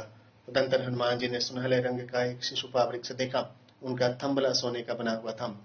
सुपश्यद् भूमिभागाश्चं गर्तप्रस्रवणानि च सुवर्णवृक्षान् दर्शं शिखे सन्निभानम्। इनके अतिरिक्त हनुमान जी ने वहां अनेक भूभागा, क्यारियां, पहाड़ियां, झरने तथा अन्य अग्नि की तरह कांतिमान स्वर्ण वृक्ष भी देखे। तेषां द्रुमाणां प्रभयां मेरोरिव दिवाकरः अमन्यत तदा वीरः कांचनो अस्मीति वानरः। सुमेरु के संग से जिस प्रकार सूर्य भगवान प्रदीप्त हो जाते हैं, उसी प्रकार उन समस्त स्वर्ण वृक्षों की भी प्रभा से हनुमान जी ने अपने को स्वर्ण में जाना। तां कांचनैस्तरो गणैर्मारुतेन च वेजितां किंकिणी शतनिर्घोषां दृष्ट्वा विस्मयमागमत्। जब वे पेड़ वायु के झोंके से हिले, तब उनमें से असंख्य झुंझुनुओं के एक साथ झंकारने का शब्द हुआ, जिससे हनुमान जी को बड़ा आश्चर्य हुआ। स पुष्पिताग्रां रुचिरां तरुणांकुरपल्वनां तामारोह्यं महाबाहुं शिशुम्पां पर्णसमृतां। सुंदर पुष्पों वाले नवीन अंकुरों तथा पत्तों से युक्त दीप्तिमान उन वृक्षों में से हनुमान जी उस शिंशपा वृक्ष पर चढ़ गए और उसके पत्तों में अपने को छिपा लिया। इतौ द्रक्ष्यामि वैदेहीं राम दर्शन लालसां इतश्चेतश्च दुःखार्तं संपतन्तीं यदक्षयाम्। वहां बैठ वे विचारने लगे कि यहाँ से कदाचित मैं सीता को देख सकूं, क्योंकि दुख से विकल हो वह श्री रामचंद्र जी के दर्शन की लालसा किए हुए इधर उधर घूमती दैवात इधर आ निकले। अशोक बनिकां चय्यं दग्धं रम्य दुरात्मनः चंपकैश्चंदनैश्चापीं बकुलैश्च विभूषिताम्। यह रावण की अशोक वाटिका का अति रमणीय है। चंदन, चंपा और मौल सीरी के इसकी वृक्ष शोभा बढ़ा रहे हैं। यम च नलिनीं रम्या द्विज संग निषेविता इमां सा राम महिषीं ध्रुवरमेष्यति जानकीं। यह पुष्करणी भी कमला से पूर्ण है और इसके चारों ओर बैठे हुए पक्षी भी इसकी शोभा बढ़ा रहे हैं। अतः श्री रामचंद्र जी की महिषी सीता यहाँ अवश्य आएगी। सा रामा राममहिषीं राघवस्य प्रिया सतीं वनसंचार कुशलम ध्रुवमेप्यति जानकीं। श्री राम की प्यारी जानकी घूमने में चतुर है, अतः वह घूमती घामती अवश्य यहाँ आवेगी। अथवा मृगशावाक्षीं वनस्यास्य विचक्षणां वनमेष्यति सार्यहं रामचिन्ता सुकर्षिता। अथवा वन विचार अनुप्रिया मृग शावक नयनी सीता वन संबंधित धूढ़ खोज में चतुर है, सो वह श्री रामचंद्र जी की चिंता में विकल हो और उस चिंता को कम करने के लिए बहुत संभव है यहाँ आवे। राम शोकाभिसंतप्ता सा देवी वामलोचनं वनवासगता नित्यमेष्यते वनचारिणीम्। यह वामलोचना सीता श्री रामचंद्र जी के वियोग जनित शोक से संतप्त है और वनवास का उसे अभ्यास है, अतः उसका इधर आना संभव है। वनेचराणां सततं नूनं स्पृह्यते पुरां रामस्यं दयितां भार्यं जनकस्यं सुता सतीं। श्री रामचंद्र जी की प्रिय भार्य और जनक नंदिनी पहले सती जानकी वन के मृगों और पक्षियों पर अति प्रेम रखती थीं। संध्या काले श्यामा ध्रुवमेष्यति जानकीं नदीं चेमां शिवजलां संध्यायार्थे वरवर्णिनीं। प्रातः और संध्या काल में स्नान जप आदि करने वाली तथा सदा 16 वर्ष जैसी देख पड़ने वाली तथा सुंदर वर्ण वाली जानकी इस नदी के स्वच्छ जल में स्नान आदि तथा ईश्वर उपासना करने अवश्य आवेंगी। तस्याश्चाप्यनुरूपे यामक शोकवनिका शुभां शुभां या पार्थिवेन्द्रस्य पत्नीं रामस्य सम्मताम्। राजेंद्र श्री रामचंद्र की श्रेष्ठ एवं प्यारी भार्य जानकी के आने के लिए यह उत्तम अशोक वाटिका सर्वथा उपयुक्त भी है। यदि जीवति सा देवीं तारादीपनिभाननाम् आगमिष्यति सावश्यमिमां शिवजलां नदीं। यदि वह चंद्राननी देवी जानकी जीती हैं तो वह शीतल जल वाली इस नदी के तट पर अवश्य ही आवेंगी। एवं तो मत्वा हनुमान महात्मा प्रतीक्षमाणो मनुजेन्द्र पत्नीम् अवेक्ष्यमाणश्च तदर्श सर्वं सुपुष्पिते पत्रगणे निलीनाम्। इस प्रकार महात्मा हनुमान जी उस फूले हुए शीर्षपा वृक्ष के घने पत्तों में अपने को छिपाए सीता के आने की प्रतीक्षा करते हुए चारों ओर आंख फैलाकर देखते हुए बैठे रहे। सुंदरकांड का 14वां सर्ग पूरा हुआ।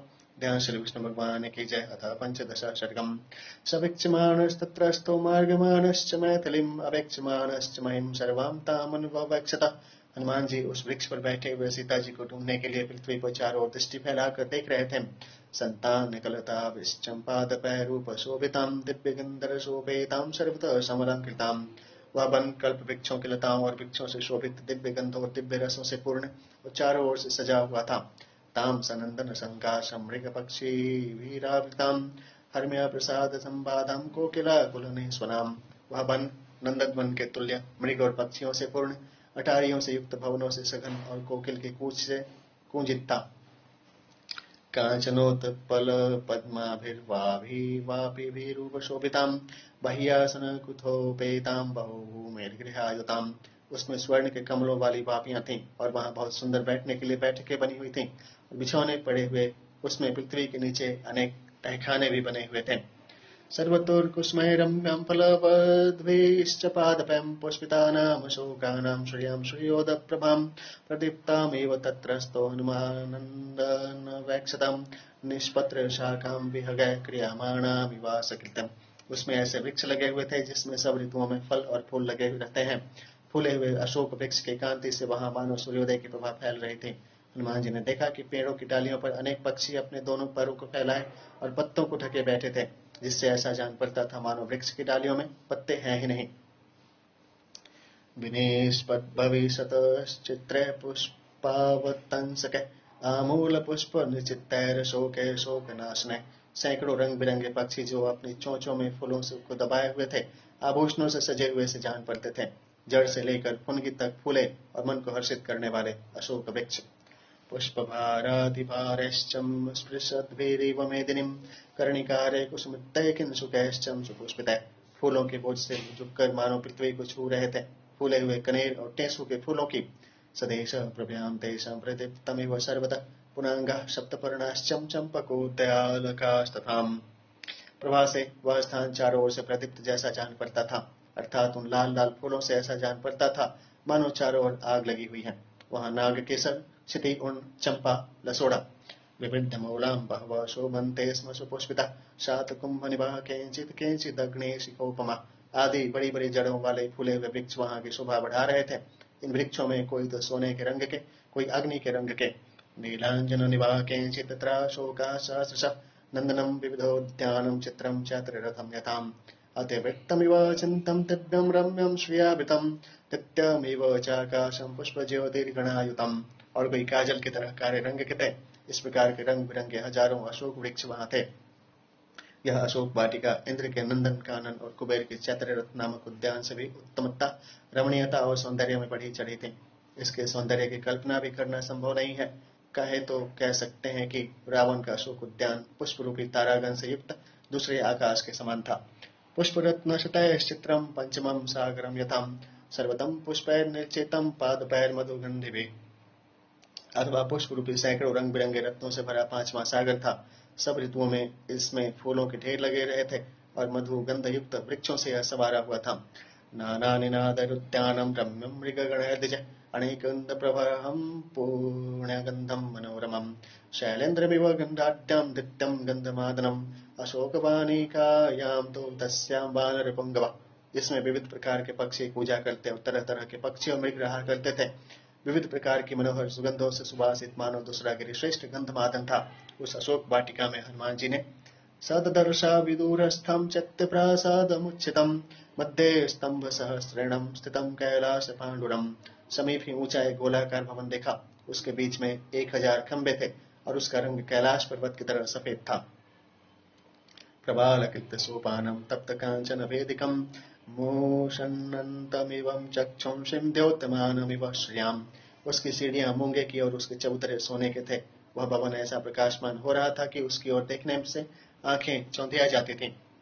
विमलं प्रशोभावत्वादुलेखन्तमिवाम्बरं ततो मलिन संवेतां राक्षसीभिं समावृताम् उपवास कृशां देनाम्नि श्वसन्तीं पुनः पुनः ददर्शं शुक्लपक्षादौ चंद्ररेखामिवामलाम्।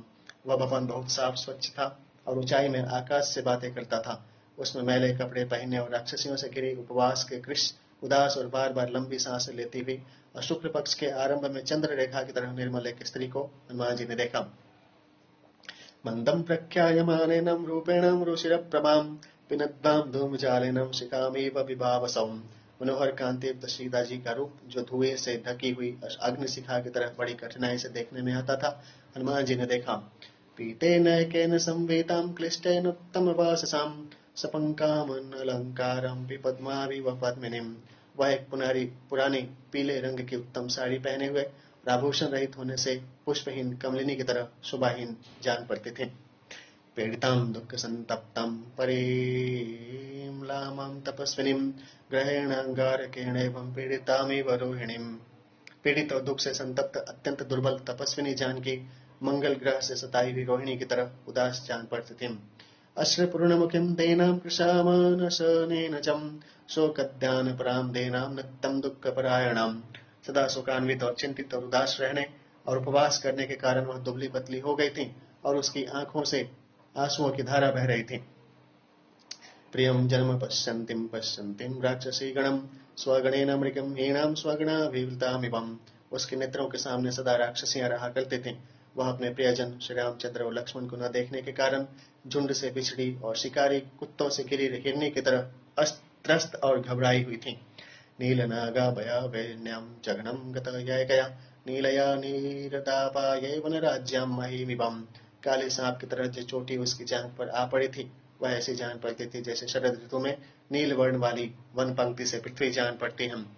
सुकारहां दुःख संतप्ता व्यसनानां कोविदां तां समीक्ष विशालाक्षिर्मधिकं मलिनां कृशां तर्कयामास सीतेतिं कारणैरूपपादवीं ह्यमाणः सदा तेन रक्षसां कामरूपिणां। सुख भोगने योग्य और कभी दुख न भोगे हुए किंतु अब दुख संतप्त मलिन वेश बनाए और दुबली पतली उस विशाल नयनी को देख हनुमान जी ने तर्क वितर्क द्वारा अनेक कारणों से अपने मन में निश्चय किया कि यह सीता है। वह अपने मन में कहने लगे कि काम रूपी रावण जब इसको हर कर लिए आता था, यथा रूपाय दृष्ट्वा वै तथा रूपेण मंगण पूर्णचंद्रानाम शुभ्रम चारुवृत्तपयोधराम। जब मैंने जैसी रूप वाली स्त्री देखी थी, वैसे ही रूप इस स्त्री का है, क्योंकि उसी की तरह यह पूर्ण चंद्र बदनी है। इसके सुंदर भौहें हैं तथा इसके गोल पयोधर हैं। कुर्वन्ति प्रभया देवीं सर्वावृत्तिमिरां दिशा तां नीलकंठीं विस्मो बिंबोष्ठीं सुमध्यमा सुप्रतिष्ठिताम्। अपने शरीर की कांति से इसने मानो समस्त दिशाओं को प्रकाशित कर रखा है। इसका कंठ इंद्रनील मणि जटित आभूषण की प्रभा से दमक रहा है। इसके अधर कुंदरों की तरह लाल हैं कमर पतली और समस्त अंग सांचे में ढले हुए से हैं। सीतां पद्मपलाशाक्षिं मन्मथस्य रतिं यतां स्त्वां सर्वस्य जगतः पूर्णचंद्र प्रभामिव। यह कमल नयनी सीता मानो साक्षात मदन की स्त्री रति अथवा पूर्णिमा के चंद्र की चांदनी की तरह सारे जगत की इष्ट देवी हैं। भूमौ सुतनुमासीनां न्यक्तामिव तापसीं निश्वास बहुलां भीरुं भुजगेन्द्र वधूमिवम्। यह सुंदर शरीर वाली सीता मन को वश में किए हुए तपस्विनी की तरह पृथ्वी पर बैठी हैं और त्रस्त नागिन की तरह बार बार निश्वास छोड़ रही हैं। शोकजालेन महत्तं विदत्तेन नराजनिं संसक्तं धूमजालेनं शिखामेव विभावसौ। बड़े भारी शोक जाल में पड़ जाने से सीता पूर्ववत स्वभावमान नहीं है। यह इस समय ऐसी जान पड़ती है मानो धुएं के बीच अग्निशिखा छिपी हो। ताम स्मृतिमिव संदिग्धा मृत्युं निपतितामिव विहत्तामिव च श्रद्धयमान सांप्रति हतामिवम्। स्निग्धार्थमन्वादि की उक्तियों की तरह अथवा क्षीण हुई संपत्ति की तरह अथवा अविश्वास युक्त श्रद्धा की तरह अथवा हत आशा की तरह। शोपसर्गा यथा सिद्धिं पत्यं शक्लुषामिवम् अभूतेनापवादेन कीर्तिं निपतितामिवम्। अथवा विघ्न युक्त सिद्धि की तरह अथवा कलुषित बिगड़ी हुई बुद्धि की तरह अथवा असत्य अपवाद की तरह अथवा लुप्त प्राय कीर्ति की तरह। रामोपरोत्य पतितं रक्षोहरणकर्षितं अबलां मृगशावाक्षिं वृक्षमाणां समन्ततः। राक्षस द्वारा हरि जाने पर तथा श्री राम जी से मिलने में बाधा पड़ने के कारण शोक से विकल मृग शावक नयनी अबला घबरा कर चारों ओर देख रही हैं। वाष्पाम्बु परिपूर्णेन कृष्ण वक्राक्षि पक्षमणां वदनेन प्रसन्नेन निश्वसन्तीं पुनः पुनः। काली बरनियों से युक्त आंसू भरे नेत्रों और उदास मुख वाली यह अबला बार बार लंबी सांसें ले रही हैं। मलपंकधरां वेनां मण्डनार्हामण्डितां प्रभां नक्षत्रराजस्यं कालमेघैरिवावृतां। यह आभूषण धारण करने योग्य होने पर भी आभूषण शून्य सी हो रही है और शरीर में मैल लगा हुआ है और यह अत्यंत उदास हो रही है मानो काले मेघों से ढकी चंद्रमा की प्रभा हो। तस्य संदेहे बुद्धिर्बहुं सीतां निरीक्षितुम् आम्रायाणां योगेन विद्यां प्रस्थिलामिवम्। इस प्रकार सीता को देख हनुमान जी की बुद्धि वैसे ही चक्कर में पड़ गई जैसे अभ्यास के अभाव में विद्या शिथिल पड़ जाती है। दुखेन बुबुधे सीतां हनुमान अलंकृतां संस्कारेण थायिनां वाचमर्थ्यांतरं गताम्। हनुमान जी ने सीता को अलंकारहीन देखकर शब्द व्युत्पत्ति से हीन अर्थांतर प्रतिपादक वाक्य की तरह बड़ी कठिनाई से पहचाना। तां समीक्षं विशालाक्षीं राजपुत्रीम् अनिन्दितां तर्कयामास सीतेतिं कारणैरूपपादिभिम्। अनिंदितां विशालाक्षी राजपुत्री सीता को देखकर हनुमान जी ने कई कारणों के आधार पर तर्क वितर्क किया और विचारने लगे कि क्या यही सीता है। वैदेह्याम्यानि चांगेषु तदा रामो कीर्तयतां तान् याभरणजालानिं शाकाशोभिन्यलच्चयत्। सीता जी को पहचानने का मुख्य कारण यह था कि श्री रामचंद्र जी ने सीता जी के शरीर पर जिन आभूषणों का होना बतला दिया था उनमें से बहुत से हनुमान जी ने देखे। सुकृतौ कर्णवेष्टौ च स्वदंष्टौ च सुसंस्थितौ मणिविद्रोम चित्राणि हस्ते स्वाभरणानि च श्यामानि चिरयुक्तत्वा तथां संस्थानवन्ति च तान्येवैतानि मन्येऽहं यानि रामो न कीर्तयतम्। कानों में बहुत अच्छे बने हुए कुंडल और कुत्ते के दांतों के आकार के कानों की तर्कियां और हाथों में मूंगा तथा मणियों के जड़ाऊ कंगन थे जो बहुत दिनों से साफ न करने के कारण काले पड़ गए थे किंतु थे यथास्थान। इन्हें देख हनुमान जी ने मन ही मन कहा कि ये वे ही भूषण हैं जिनको श्री रामचंद्र जी ने बताया था। तत्र यान्यवहीनानि तानि अहं नोपलक्ष्यम् यानि यस्यां नावहीनानि तानि मनि न संशयः। किंतु उन बतलाए हुए में कहीं ही नहीं देख पड़ते थे। सो वे गिर गए हैं या खो गए हैं परंतु जो मौजूद हैं वे निस्संदेह ठीक ठीक हैं। पितम कनकपट्टाभं स्रस्तं तद्वसनं शुभम् उत्तरीयं नव्यासक्तं तदा दृष्ट्वां पलवंगम। उनमें से जरदोरी का पीला दुपट्टा जो पर्वत पर खसक कर गिर पड़ा था उसी तो वहां उपस्थित हम सब वानरों ने देखा ही था। भूषणानि विचित्राणि दृष्टानि धरणी तले अनयैवापवित्वानि स्वर्णवन्तीं महान्तिजम्। तथा कई एक उत्तम अथवा अद्भुत भूषण जो पृथ्वी पर पड़े हुए देखे थे और जिनके गिरने पर बड़ा झनझन शब्द हुआ था इन्हीं के गिराए हुए थे। इदं चिरगृहीतत्वाद्वसनं क्लिष्टवत्तरं तथापि नूनं तद्धरणं तथा श्रीमद्दत्तेथेतरतम्। यद्यपि बहुत दिनों की पहनी हुई होने के कारण इनकी ओढ़नी मसली हुई सी और मैली हो गई है तो भी उसकी रंगत नहीं उड़ी है और जो वस्त्र हमें वहां मिला था उसी की तरह यह चटकदार बनी हुई है। इयं कनकवर्णांगी रामस्य महिषी प्रियं प्रनष्टापि सति या अस्य मनसो न पुनश्यति यह स्वर्णांगी श्री राम जी की प्यारी पटरानी पतिव्रता सीता यद्यपि श्री रामचंद्र जी के सन्मुख नहीं है तो भी श्री राम जी के मन से दूर नहीं हुई है। इयं सा यत्कृते राम चतुर्भिं परितप्यते कारुण्येनानुशंसेनं शोकेनं मदनेन च। यह वही है जिसके लिए श्री रामचंद्र जी 4 प्रकार से संतप्त हो रहे हैं, अर्थात कारुण्य, अनुशंस्य, शोक और मदन से। स्त्री प्रणष्टेति कारुण्य दाश्रित्यनुशंस्यत पत्नी नष्टेति शोकेनम प्रियति मदनेन च। स्त्री हरण हो गई इस कारण करुण, आश्रित जन की रक्षा न कर पाई इसलिए दयालुता, भार्या का पता नहीं चलता इसके लिए शोक, और प्रिया का वियोग होने से कामदेव की पीड़ा। ये 4 प्रकार के शोक श्री रामचंद्र जी को सता रहे हैं। अस्याम देव्या यथा रूपम अंग्य प्रत्यंग सौष्ठवम रामस्य च तया यथा रूपम तस्यैयमहसिते क्षणम। इस देवी का जैसा रूप लावण्य और अंग प्रत्यंग का सौंदर्य है वैसा ही श्री रामचंद्र जी का भी है, अतः इससे तो यह श्री रामचंद्र जी ही की प्यारी सीता जान पड़ती है। अस्याम दिव्या मनस्तस्मै चास्याम प्रतिष्ठितम तैनेयम सच धर्मात्मा मुहूर्तमपि जीवतिम।